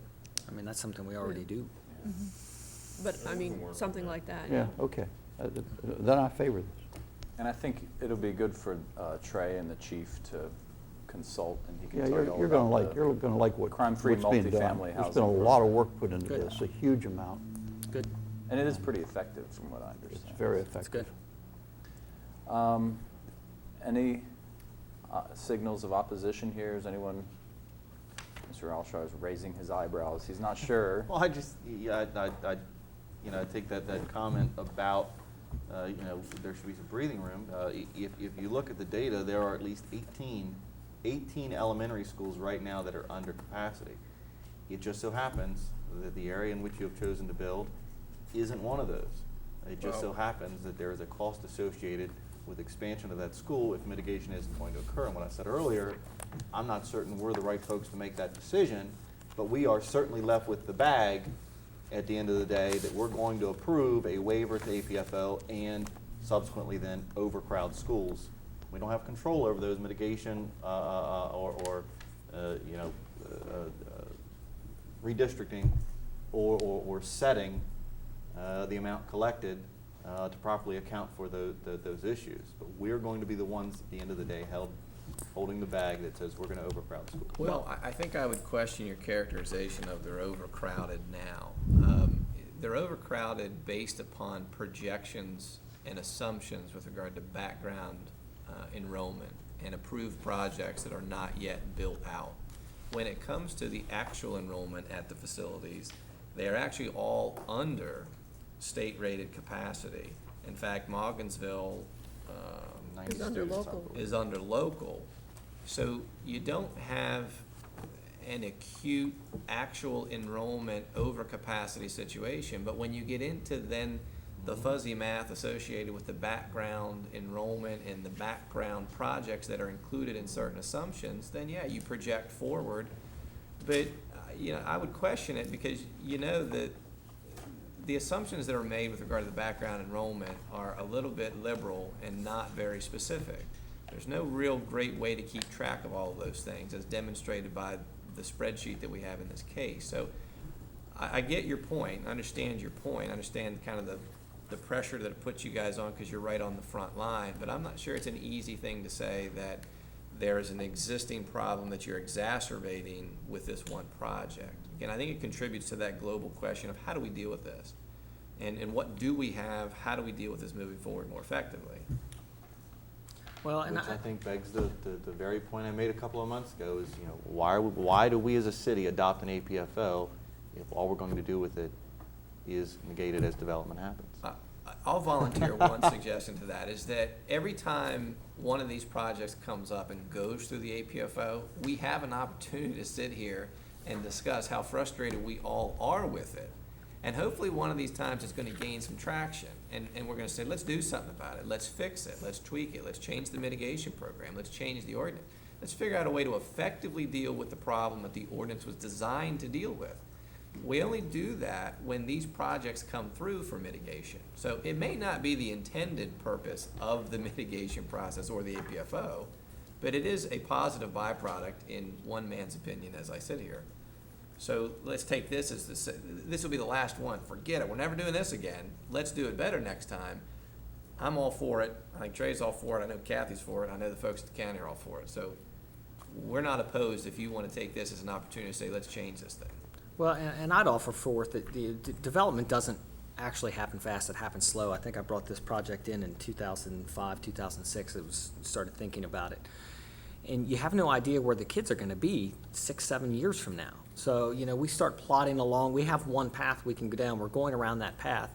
Well, they redistrict and they move kids around and some houses pop up. We can't change direction, but the kids have moved and the schools have changed. And there's no way for us to end up at the right point at the right time. I think think this is always going to be an issue with this process. Well, just maybe something we bring back. It was on our agenda just a couple months ago, and we decided to kind of leave things as it is, but I know that there's definitely an appetite among some people on the council for revisiting that, so. Well, We will continue to get your stakeholder feedback as we look at this issue. Trey, thank you and your company and your partners you all. for being such good citizens. And did you hear Scott's discussion today?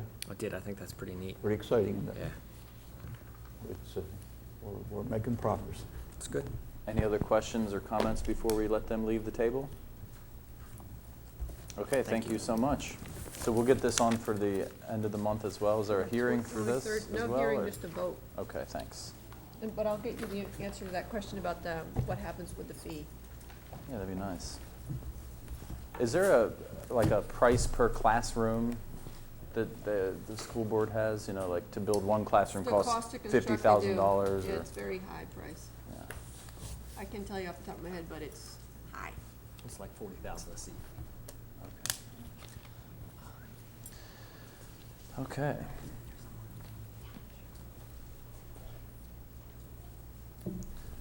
All right, next item on the agenda is an all-night softball tournament at Fairgrounds Park. Mr. Tissue. And who do you have coming to the table here with you? Mike Calball, the president of the Hagerstown Fairgrounds Softball Association. Welcome, Mike. Thank you. I think this is a fairly straightforward request. Mike is here to fill in any of the details that you may have questions about, but basically, this requires a city approval to allow such an event to occur at the fairgrounds. The agreement that we have with them says that softball has to end when the park closes at 10 p.m. or very close to that. This is a request to have it all night long. So, Mike, did you have anything you wanted to? Yeah, it's about 12 teams from our league requested that they could do an all-night tournament starting at 10:30, and it would end at 6:30 in the morning. Every weekend we have girls softball tournaments at the facilities there. So a lot of other areas do all-night tournaments. So it's just something I told them I would come to ask for. Is this a charity event or? No. It's just a No. good time to play softball Good in the time middle to of the play summer? softball. More softball. Ms. Nye? The only problem that I have with it is because you have got homes the whole way around it, all right? Knowing that we can hear the impact of soccer and softball as well, all right? That's the issue. Now, when we sat here and we went through the whole flea market deal and opening early in the morning and how that was going to disturb the neighborhood, which made no sense to me, here we have an all night, all right? And I mean, we have homes that are right on top of, and me specifically, I'm right there. So that's going to be the real faux pas. Do you guys have is there a PA system there? No. Oh, no, it's just because of fans. I mean, if the fans are going to be there and you're going to have an abundance, because it goes on. I mean, we're right there, we hear it all. That would be my concern. Yeah, for the girls softball tournaments, there is a lot of spectators that come from all different areas. But for this, it's just local church teams, and Right. I don't think there would be many fans there to watch that, through Well, the hours of the night. the only thing that I can say is that a one-go shot, trying it and Okay. seeing, that's the thing. Because again, this is now, what you're saying is a church league, then if this goes well, then we could be looking at something else coming in. And this is going to have to be on a, one of those bases, each time something's going to happen. I mean, I have no problem at all with it. It's just the noise factor. Yeah, with us doing the scheduling, there's not going to be too many times that we do all-night tournaments. Yeah. My wife would kill me. Well, no, but I one of just, those I things. need, you to be aware of the fact, Right. because it is an impact. I have to go back when we said about, having music at the fairground, and how horrible that would be. Well, we were right on the line as to the time frame, and that didn't fly. So we're talking softball that's going to be all night. So it's going to have to be a wait and see what happens. Yeah, I like the idea of just seeing how it goes. Yep. Well, I agree with Penny. Obviously, say, obviously, I don't want to insult anybody's intelligence, but this would be on a Friday or a Saturday, Clear Lake, not on a. No, it's a Friday night going Right. to Saturday. Into Saturday. Right, and I have no problems under Penny's scenario, and you all have been great stewards out there. Thank you. And I am sure when you do this, everybody's going to be told, listen, guys, you know, there's a lot of people in the residential area at 2 in the morning that's trying to sleep. So if we want to continue doing this in the future, what we're going to have to make sure of is that next week there aren't 50 complaints from the residents about don't ever allow them to do this again. So Mike and his group have been as good stewards at the fairgrounds as anybody could ever wish for, and he completely understands what's being said here, and it'll either work or it won't. And I do agree, I can't see us having girls softball tournaments or that type of thing at that particular location late at night, but I'm confident that you'll be able to handle this in such a way that the folks Right. won't mind. And there, I told Rodney, I told Junior too, there wouldn't be any city costs because I would be there all night. I'd be responsible for the bathrooms. And the gate wouldn't need to be locked. The other gates would be locked, but the main entrance would not be locked. But there's a girls softball tournament that starts at 8 o'clock in the morning, so those girls will be coming in like 7 o'clock, you know, in the morning. So one tournament will lead right into the other. Go ahead, Mr. Munson. What position do you play? I play first base. Can you do that all night? No. Oh, okay, just checking. I played in one all-night tournament. It just wasn't for me, but it is for a lot of other people. I got you. Mr. Alshire, Nothing. you're okay with that? Good to see you. Good to see you. I will. All right. Seems like we have consensus to let this move forward. Try it out. Good luck. Thank you all so much. How many Thank you. players total do you expect? Well, with 2 lit fields, the most teams we could have is 12. We have 10 already, but they're under the assumption that this might not be approved, it might be approved, so, Great. but they're ready to go. Thanks so much. Thank you. Thank you, Mike. Thank you. Thank you, Rodney. And next up on our agenda is the stormwater management fee utility information. Well, this is a slightly more complicated issue than that one. Slightly. During the budget process, we discussed this some. I think we were here early in the year, and we understand we want to have a continued discussion on this. This would be a long process. Certainly tonight, we're not looking for any final decisions on anything, but just continue the discussion on that. So Jim has some things to go over here with us, and then we'll be happy to discuss it with you. Yes, and as Rodney said, we've been here several times over the past few years talking about stormwater and the WIP process. And I guess instead of, we can certainly go through the memo sort of point by point and hit all these things, but a lot of these things have already been discussed. I guess I would look to the council, you know, how much of a discussion or how much of a presentation would you like? And then we can tailor our presentation to that.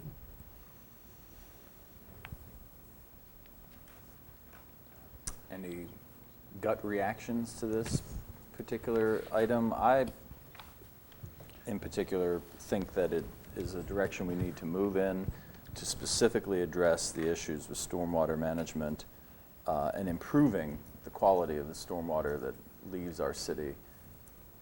On any given spring storm evening, you can go to Town Run and Marsh Run and see the kinds of effluent that is on a superhighway to the Antietam Creek that flows out of this city. And I think if we're ever going to get to the point where we can create cleaner water, which is better for everybody in the community, create open space and amenities for people, both of those things will attract economic development if we can improve our waterways and the health of our environment. So I, for one, think we need to move in this direction. I know that there are a lot of people who are opposed to it, who think that this will just be one more reason why development or other economic development will go to our north or our south.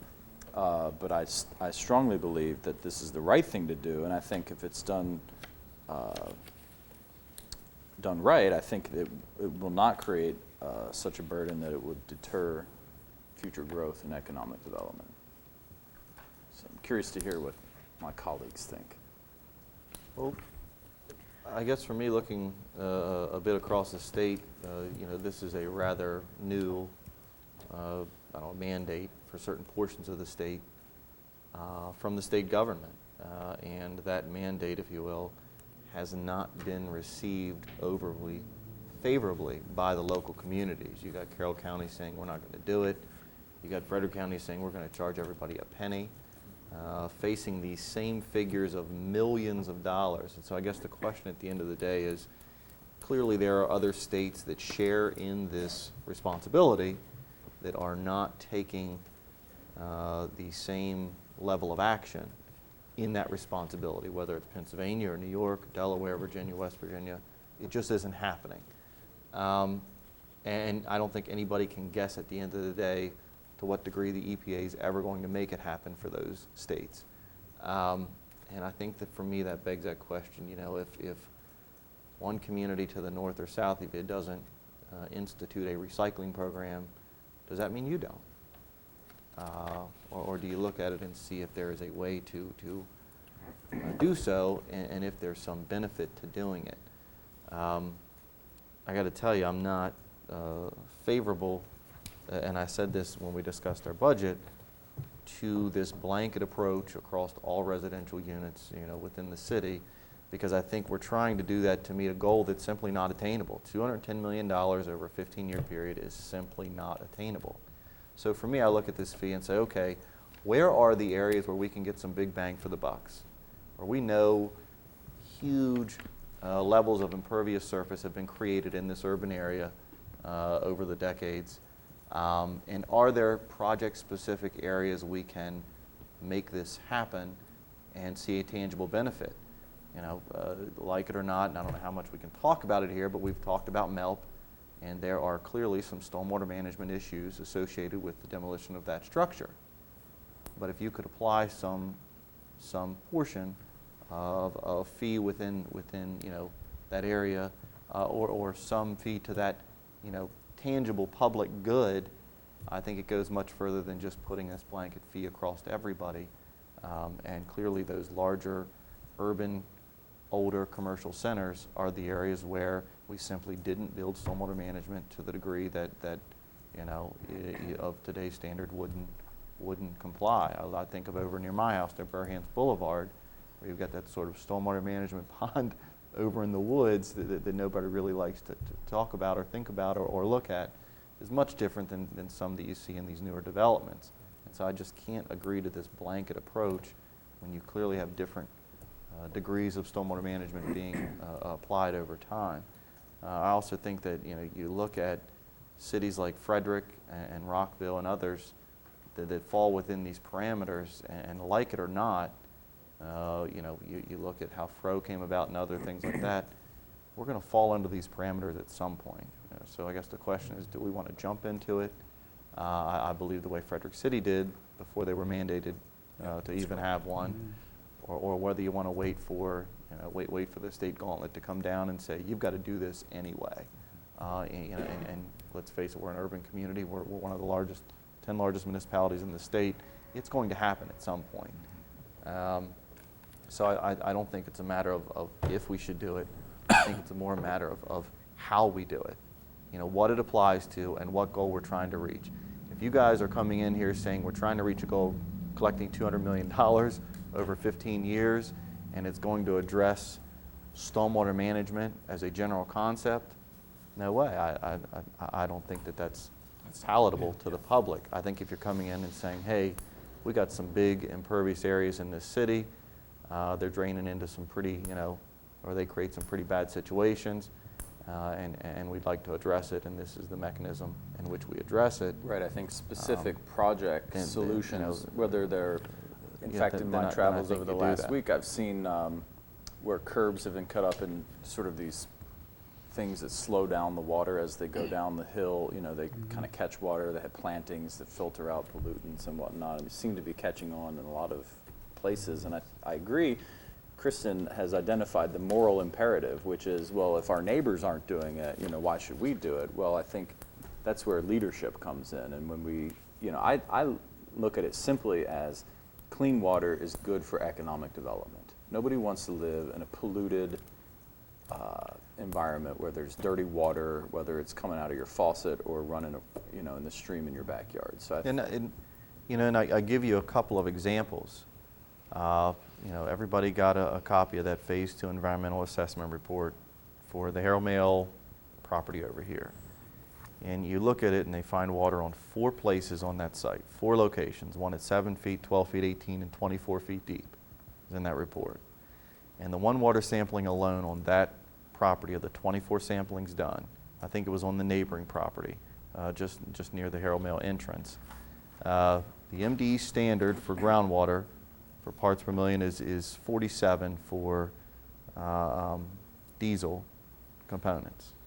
And they found that testing at 45,000 parts. I think that's what, 45%? Is that a correct correlation? Have to do the math, but I mean, clearly you look at that and you go, you know what? That isn't some clean stuff. I mean, that you want to be, letting go forever. You want to take some reasonable steps, to improve those conditions. The arsenic level was 1,000, and MD standard is 10. The petroleum was at 15,000, and the MD standard is 47. So you've got these measurements of thousands of times higher concentration than the MD standard, just in that one little sampling area. And I don't, like I said, we're a heavily urbanized, old community. And if you could identify some project-specific things, like opening back up the run at Hamilton, or helping to get down Melp, or fixing that stormwater management pond over around Burhans, things like that that I think improve, that are project-specific, that are community-oriented, and frankly are economic development incentives. I mean, the realtors will tell you it's a lot easier to sell a house over near Melp if Melp wasn't sitting there, and it's better for your stormwater quality. Mr. Munson. Has Washington County, has the county taken a position on this yet? No. They're going to wait till they're kicking and screaming into it. I have to say that I pretty much agree with Kristen. I mean, there are enough ways enough excuses for people to leave Hagerstown. If we unilaterally do this because of higher costs of living in Hagerstown. So I think Kristen's right, one project at a time and trying to figure that out. I think that the devil's advocate part of it is if you go forward with something like this, trying to be a good guy voluntarily, the state says, oh, you're already doing it. Guess what? You're automatically a phase 1. And I think that's the catch-22 that we kind of get in. That certainly is one of them. And the other is, I think everybody here at the table has already identified the problem. The issue is, what's the solution?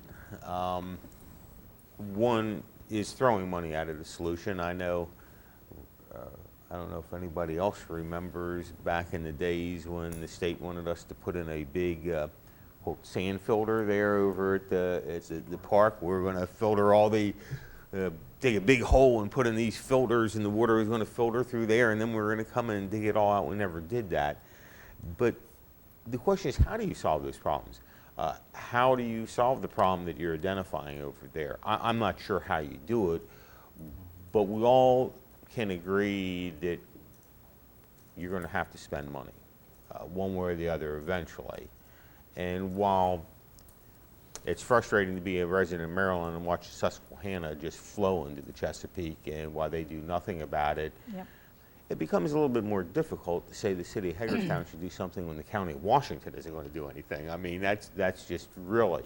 So I agree that we should identify projects. I think where the stormwater management fee has really fallen down here, because I think at one time there was support for it, but I think that support was mainly generated under the concept that we could basically just go after commercial and nonprofits and leave out the residential issue. And I think it's clear that I never thought we could, and it's clear that we can't leave out the residential issue. So then what we're essentially doing, I appreciate the fact that the memo says it's not a tax. And I appreciate that. Well, I appreciate that because definitionally, if it's not a tax, Right. then it's going to be charged to nonprofits and people that are not paying taxes now. And under this theory, what we are getting ready to do as a body who just has had a real problem, and when I say a body, I'm not just talking about this administration, but administrations in general have a real problem raising taxes. What we're about to do is raise fees not only on the residents who don't want a tax increase, but just wait, fellow elected officials, until you start going to every church in Hagerstown and saying, by the way, you're going to start paying a fee. And the other thing that concerns me probably more than anything is this retroactivity idea. This idea that the people that are going to pay for it are the people that have all the big impervious surfaces. And it'd say, well, wait.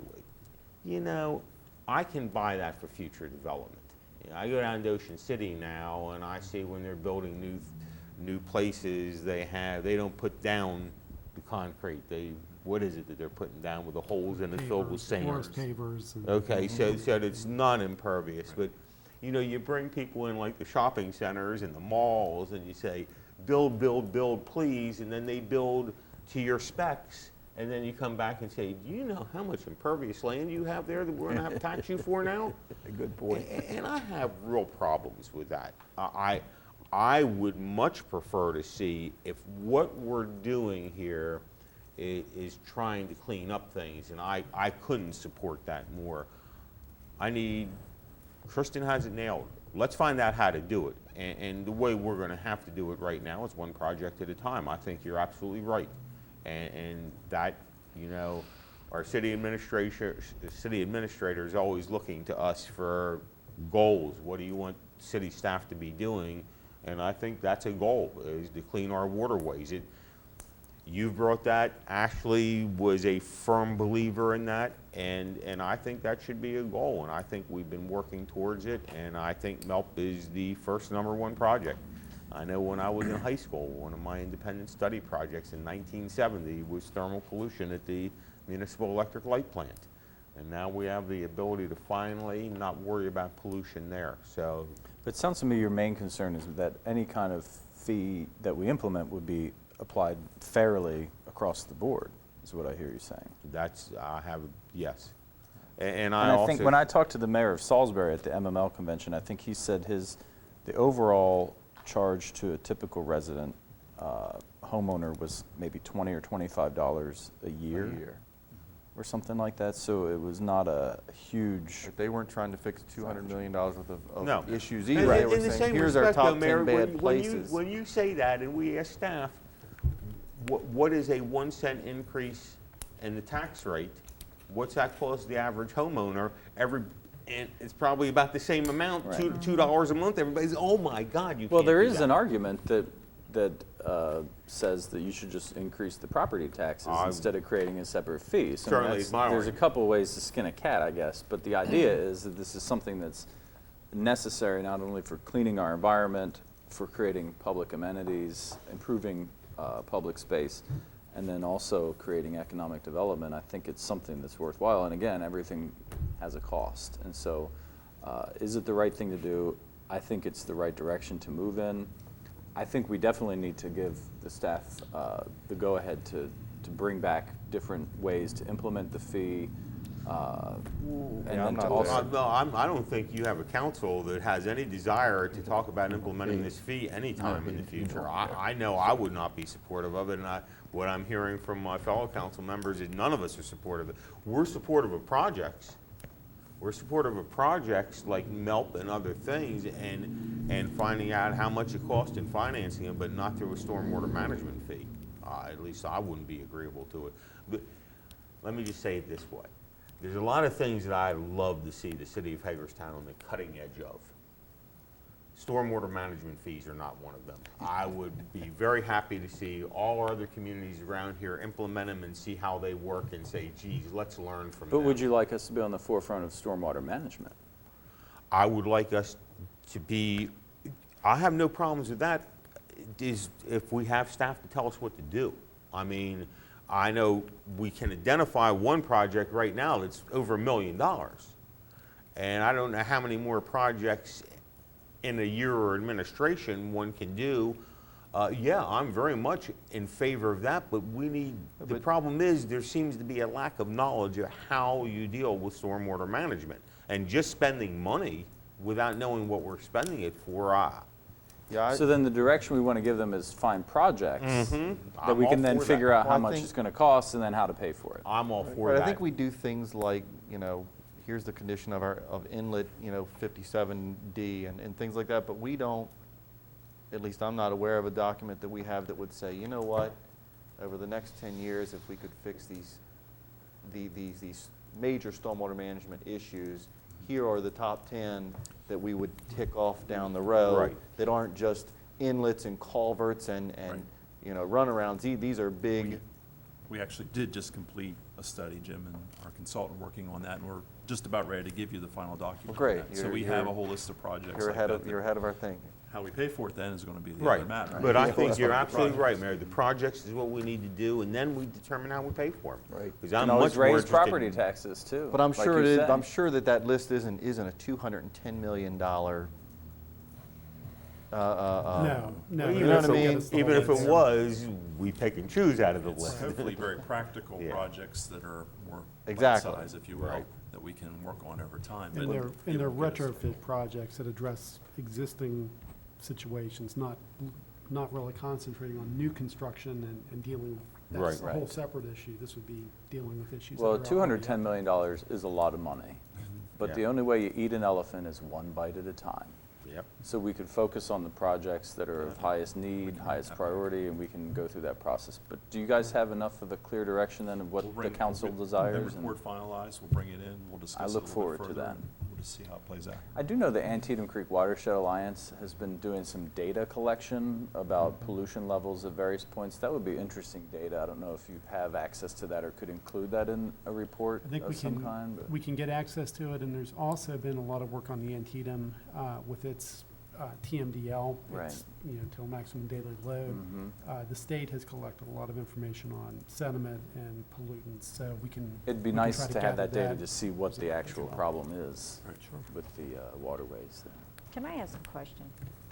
The drains that we have in the city, okay, and a lot of the drains are not cleaned out. I mean, we've got so many that we have debris that is lying there. Of course, everything then, the water that's shooting down, we have all of that. Isn't that also something that is hurting our water as far as everything dumping into? Now, Eric, I'm going to put you on the spot because Public Works would be the one that would have to, because I know that a lot of the drains in our area, a lot of it does not get cleaned out. So I don't know how to fix the problem, but I know certainly with all of the collection of a lot of debris, this isn't helping matters any. So again, that's something to look at when you look at all of the drains The whole that are system. around the city. Yeah, it Was there really ever, is. was there ever a time when our stormwater management was treated? Because I know in Salisbury, that was their problem. At some point, their stormwater management actually went through their treatment facility. No, not really in Hagerstown. A lot of the older cities had a combined system where the Right. stormwater and the wastewater Right. would all go to the But treatment that never plant. was the case No. here. It's always been, well, for the most part, separated here in Hagerstown. Probably some infiltration issues, but Right. to respond to you a little bit, there's over 4,000 storm drains. Yeah. And a lot of the debris, when we do clean them out, is not leaves and sticks, it's trash, it's garbage. Yeah. Yeah. So a big part of this is getting the garbage, collected and taken care of before it actually ever gets into a drain. Yeah, and I The mean, one thing this that- is, this is the thing. I mean, this is something that you really need to look at. Yeah, and we understand, if we know a drain that's clogged, obviously we come out and clean Oh, it no, out. no, no, But a not lot that, of but I wasn't talking but of A lot that. of the new drains are designed as self-cleaning. In other words, they're designed in a way that when it rains, the water pushes everything through. And a lot of them you open up and they are clean, but the older drains aren't designed the same way. Right. And they do collect, and that is an issue, no question Yeah, about it.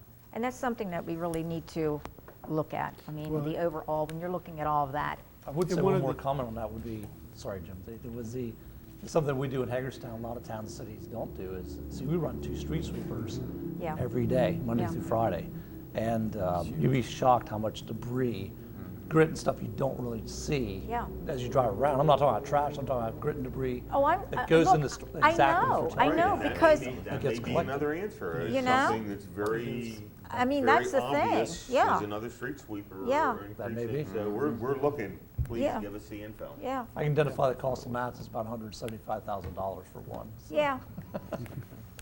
Hey, No, but, You know? but the question becomes, is that the best way to spend It's- 175? it's effective. Right, exactly. You know, that's what we Exactly. need. Yeah. Your- Street from- sweep from is the very staff effective. Is Yeah. how we should spend our money to fix this problem, right. or at least help fix it. And then what's it gonna get tagged on to? Water and sewer?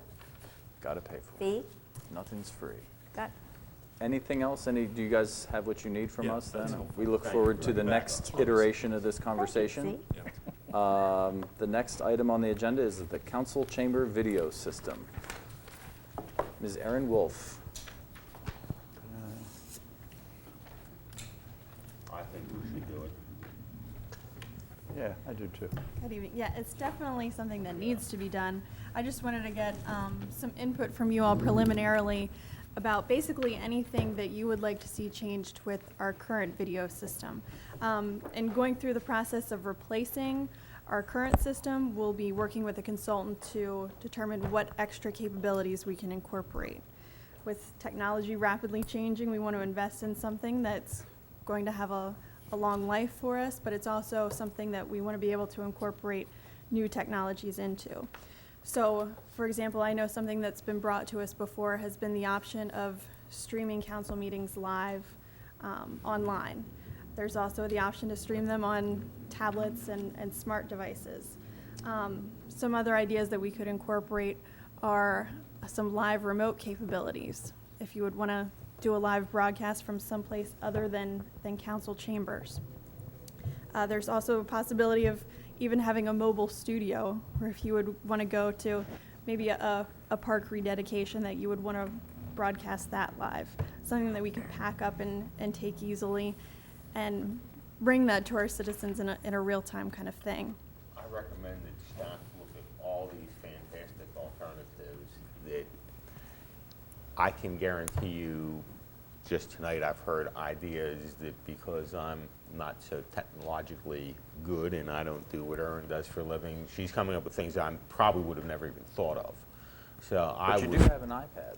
Oh, yeah, absolutely. And I would suggest that staff give us recommendations and costs associated with it. Because I think, again, the biggest issue, and this is like any other issue we face, everything's easy in this business except one thing, is paying for things. Sure. So we would love the platinum. If we have to deal with the silver or gold because of finances. But I agree with you, what we should do is have the most up-to-date, technologically current that we can get. Well, and there's then we different see ways. how much of it we can afford. Well, and some of it is, when I met with Aaron and Scott Nicewarner back in January, I said, how can we get our council meetings here out to the public so that you don't necessarily have to have Antietam cable to Right. see them? And there was a quick and easy, free solution, which was just put it on YouTube. So Right. some of these things don't even necessarily have to cost money if we think of different ways. I mean, do we need to have live streaming, or is watching it, the next day satisfactory? Because it's basically what you can do now on YouTube. But there are I agree with features. you, Mayor, because I think that somebody who has the ability to get on the computer and watch this can watch it on YouTube. I don't know what the cost of live streaming is, but I think you're astute, and I think staff can really Also give us at some Maryland Municipal League, spoke with some folks from Civic Plus and haven't had a chance to debrief with Aaron yet, but I'll just tell her here, he's ready to come back and do more training with staff he said, there's so many capabilities your website has that you're not utilizing yet, one of which is a way to get community feedback on important issues. So I think that's another important area to explore. And I did want to note in the memo that we'll be using the PEG fees that we received through our franchise agreement with Antietam Cable, so there are already funds designated for this purpose. So it sounds like you have I don't want to assume for people who haven't spoken yet, but it seems like there's enthusiastic council support to move forward with specifically the video system here in the council chamber. I support what Lou has said. I think we need to get rid of these. This is This is certainly antiquated technology out of the last century, isn't it? And we need some microphones in here where people can hear in this room. Yeah. If you're sitting in that back row, you better have the best ears in the nation to be able to hear anything. Yeah, you get, and you get the opposite end, you get both ends on TV too. Either it sounds like people are screaming into it or people are saying they can't hear. So yeah, I think this would be a very good improvement. So go to it. Any other questions or comments for Erin before we let her go? I want like an interactive model. I was going to say No, there- we don't need. Some people have suggested having like a ticker tape thing Oh, I think we with should have like one just for people's Christmas. Twitter comments You and know, like, things. If You you're mad know. at the council, you can just take your iPad and shake it, and they all shake up and down. Yeah, That's the way with the smart TV. Have electric current here so people don't like us enough they start zapping us. You got people out there that want That might be a little crystal. too interactive. Yeah. Smart TV is becoming more and more interactive, but like the presidential debates, people could weigh in on Right. Right. whether they were in As favor. things were happening, right. Yeah. Well, people certainly have many ways of getting in contact That's with right. us, and they use all those ways every day. So I encourage them to continue to do so. And with that, I guess I'll let you go, and we'll move into our city administrator's comments. Would you like to say anything, Mr. Sure. Heike? Yeah, last week I thought was very busy for the city. We had a 4th of July event, we had a bike night on Friday night, and then we had the Velo bike race on Saturday. I just want to thank city staff, fire, police, and parks mostly were involved in those events, and they did a great job. That's all I have. Indeed. Hear, hear. Council comments? Mr. Munson, would you like to start? Thank you, Mayor. I'd like to echo basically the same thing. This has been, last couple of weeks have been full weeks for our staff. And they and other people in the community have made some wonderful things happen, some great events. And just like to say, we appreciate it very much. Indeed. Mr. Alshire. A couple of things. As everyone's aware of, some of us attended the MML. It's a bit different this year than it has been in the past, I think, because we used to go down, and start in the evening and end pretty early, and they've sort of add 2 whole days to your list of things to go to. But I think it went well, and it was pretty informative, and it was even more informative to see how many municipalities were there that were sort of sharing the same burden of just a change in the normalcy of the economy and growth and things like that. It was different. I haven't been there in a while, so you can tell there's a different feel to it. Also, as I indicated in my email to the council this week, I did meet with Delegate Serafini the other day to talk about things, among other things, the topic that everybody has, the stadium. I also met with the Herald Reporter in regard to some of the documentation associated with the stadium. It is disconcerting the degree to which you feel required to go to dispel rumors. Especially if you open the paper today and you read the editorial and it says, that we're all opposed to the stadium and we're opposed to the Board of Ed, and that the citizens are basically a bunch of morons for voting us in, and that's the message the paper wants to give the public. On its editorial side, at the end of the day, the reality is I think citizens are more intelligent than they give them credit for, and that They don't read those editorials. That at the end of the day is a good thing for city citizens. Speaking of rumors, thanks staff for dispelling the rumor that was circulating rather quickly about the events at the July 4th celebration. It is a shame that juveniles, caused that degree of disruption, but it clearly was handled in a timely and appropriate manner by staff. So thanks to staff for doing that and for dispelling everything you read. It went from a minor scuffle to a stabbing to a shooting, and you realize it's a couple of kids that just simply can't get along at an event attended by thousands.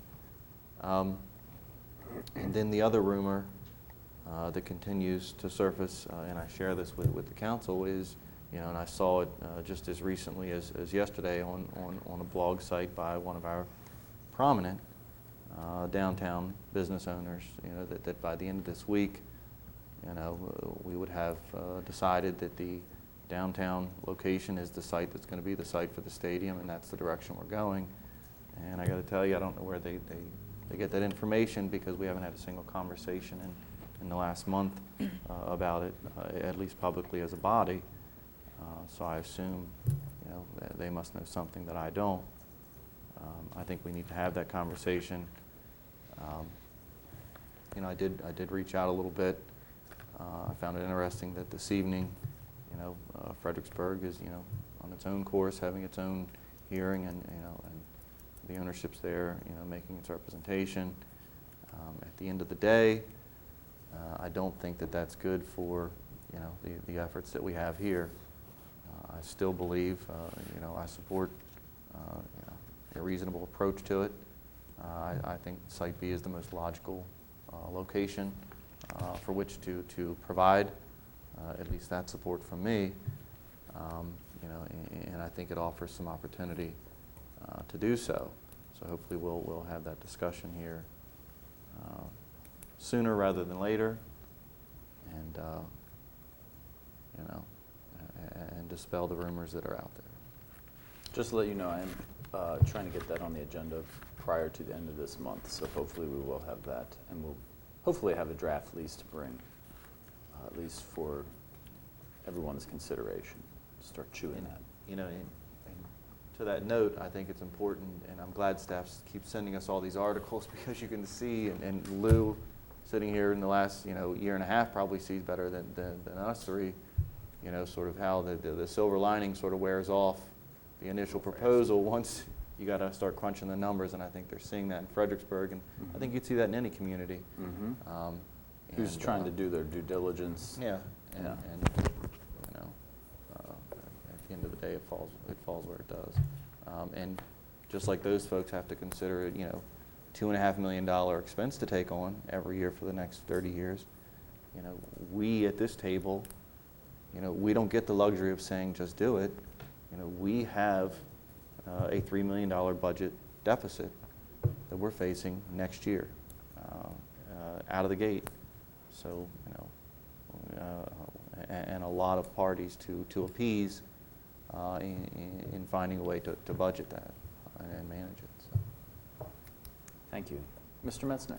Thank you, Mayor. I also look forward to the conversation about the stadium, and I will just, so there's no misunderstanding, repeat what Kristen says. There has not only been no public meetings about site selection, but there have not been private meetings either.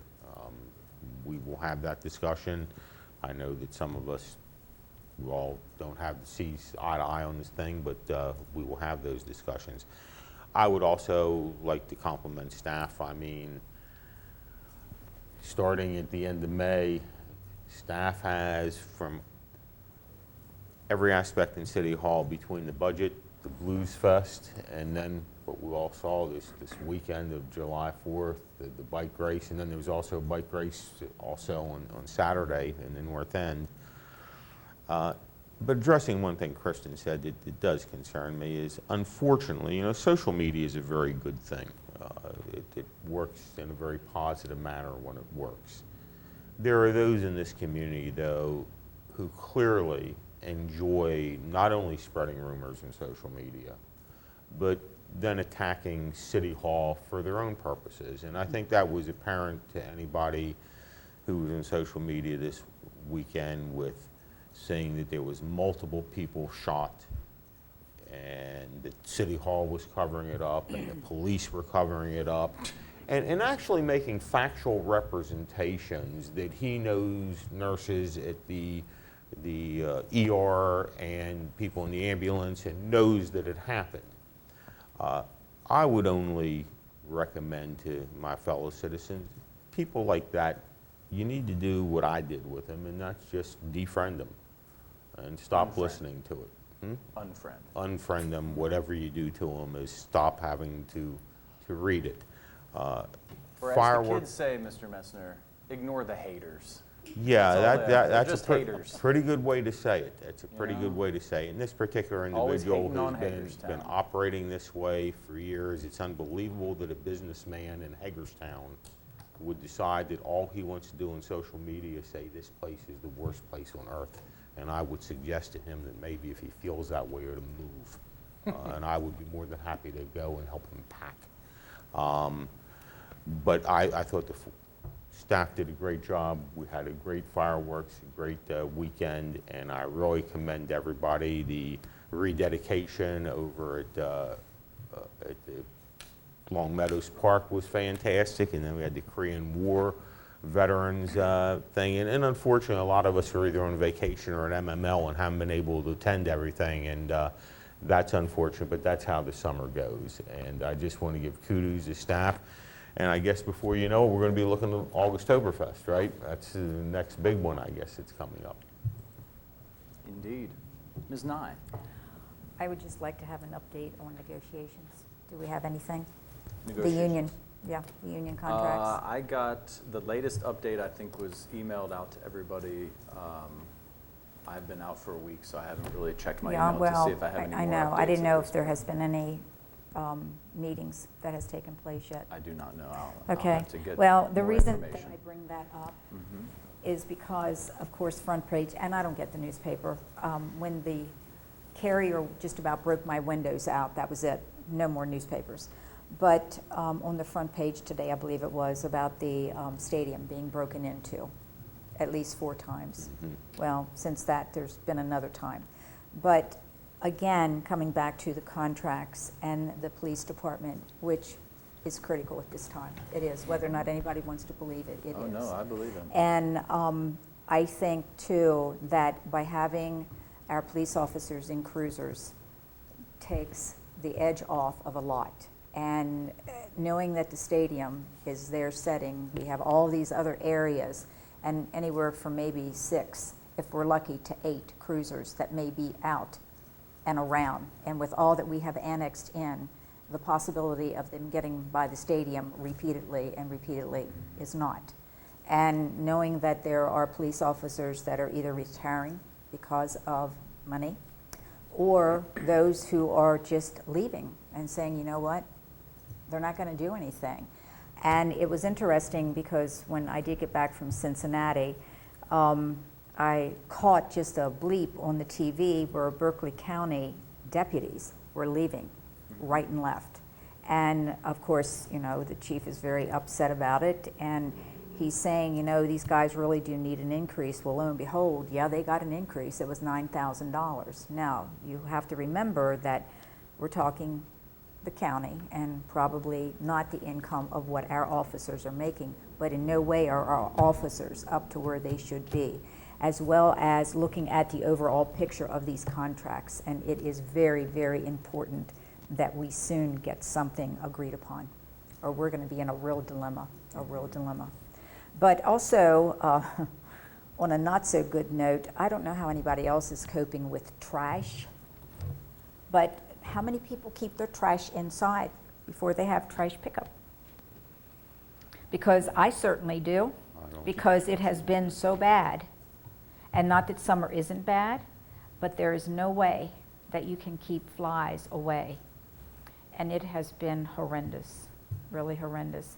And I don't know how to stop the problem, but if anybody's got an idea, because it's not nice when you see those little critters just moving all around, and then you have these guys that have a job, and I wouldn't want their job either, that they're dealing with this. And that one-day pickup is certainly nothing that I see that has been very beneficial. But anyway, if anybody has an idea on how to take care of the other end of the fly, please let me know. That's it. All right. Well, I want to echo the thanks and praise for city staff who've been really phenomenal in helping with our various partners in all the events. Obviously, the fireworks is a city event, but with the bike race, bike week, I want to thank my colleagues on the council for filling in for some of those grand openings and other events that I couldn't be at, but it's nice to share the fun as well as the heat. And you know, just the number of grand openings and ribbon cuttings, you know, that we've been doing is, you know, I keep saying we got to keep those golden scissors sharpened because just in the last 2 weeks since we've last met, we did a grand opening for 2 businesses at 140 South Potomac, which is just a really excellent example of the city's private-public partnership with the structure that was really being demolished by neglect, and they've really turned it into a fantastic business place. The El Paso Mexican restaurant right over here on Washington, we had a ribbon cutting for a couple Fridays ago. Obviously the Korean War Veterans Memorial, the Longmeadow Rotary Park. We can't forget about the dog park, which opened, which is just fantastic. I know my dogs couldn't wait to get in there and run around and socialize, and really I didn't hear a whole lot of barking. I think the only barking comes from the dogs who are by themselves in their backyards who wish they could be over there in the dog park. And then just today we had the grand opening ribbon cutting for the Flying Pie. And so if anyone hasn't been to any of these places to check them out, I really suggest that you do that. And then lastly, just today I got the update from the Hagerstown Housing Authority. And included in the packet, which I'd be glad to share with everybody, are the plans and renderings for the Nolan Village redevelopment, which is really going to be a fantastic improvement in that neighborhood. And I encourage you all to check that out. And want to thank everybody at the Hagerstown Housing Authority for all the good hard work that they do on a regular basis there. So that's it. With that, we should be adjourned. Thank you.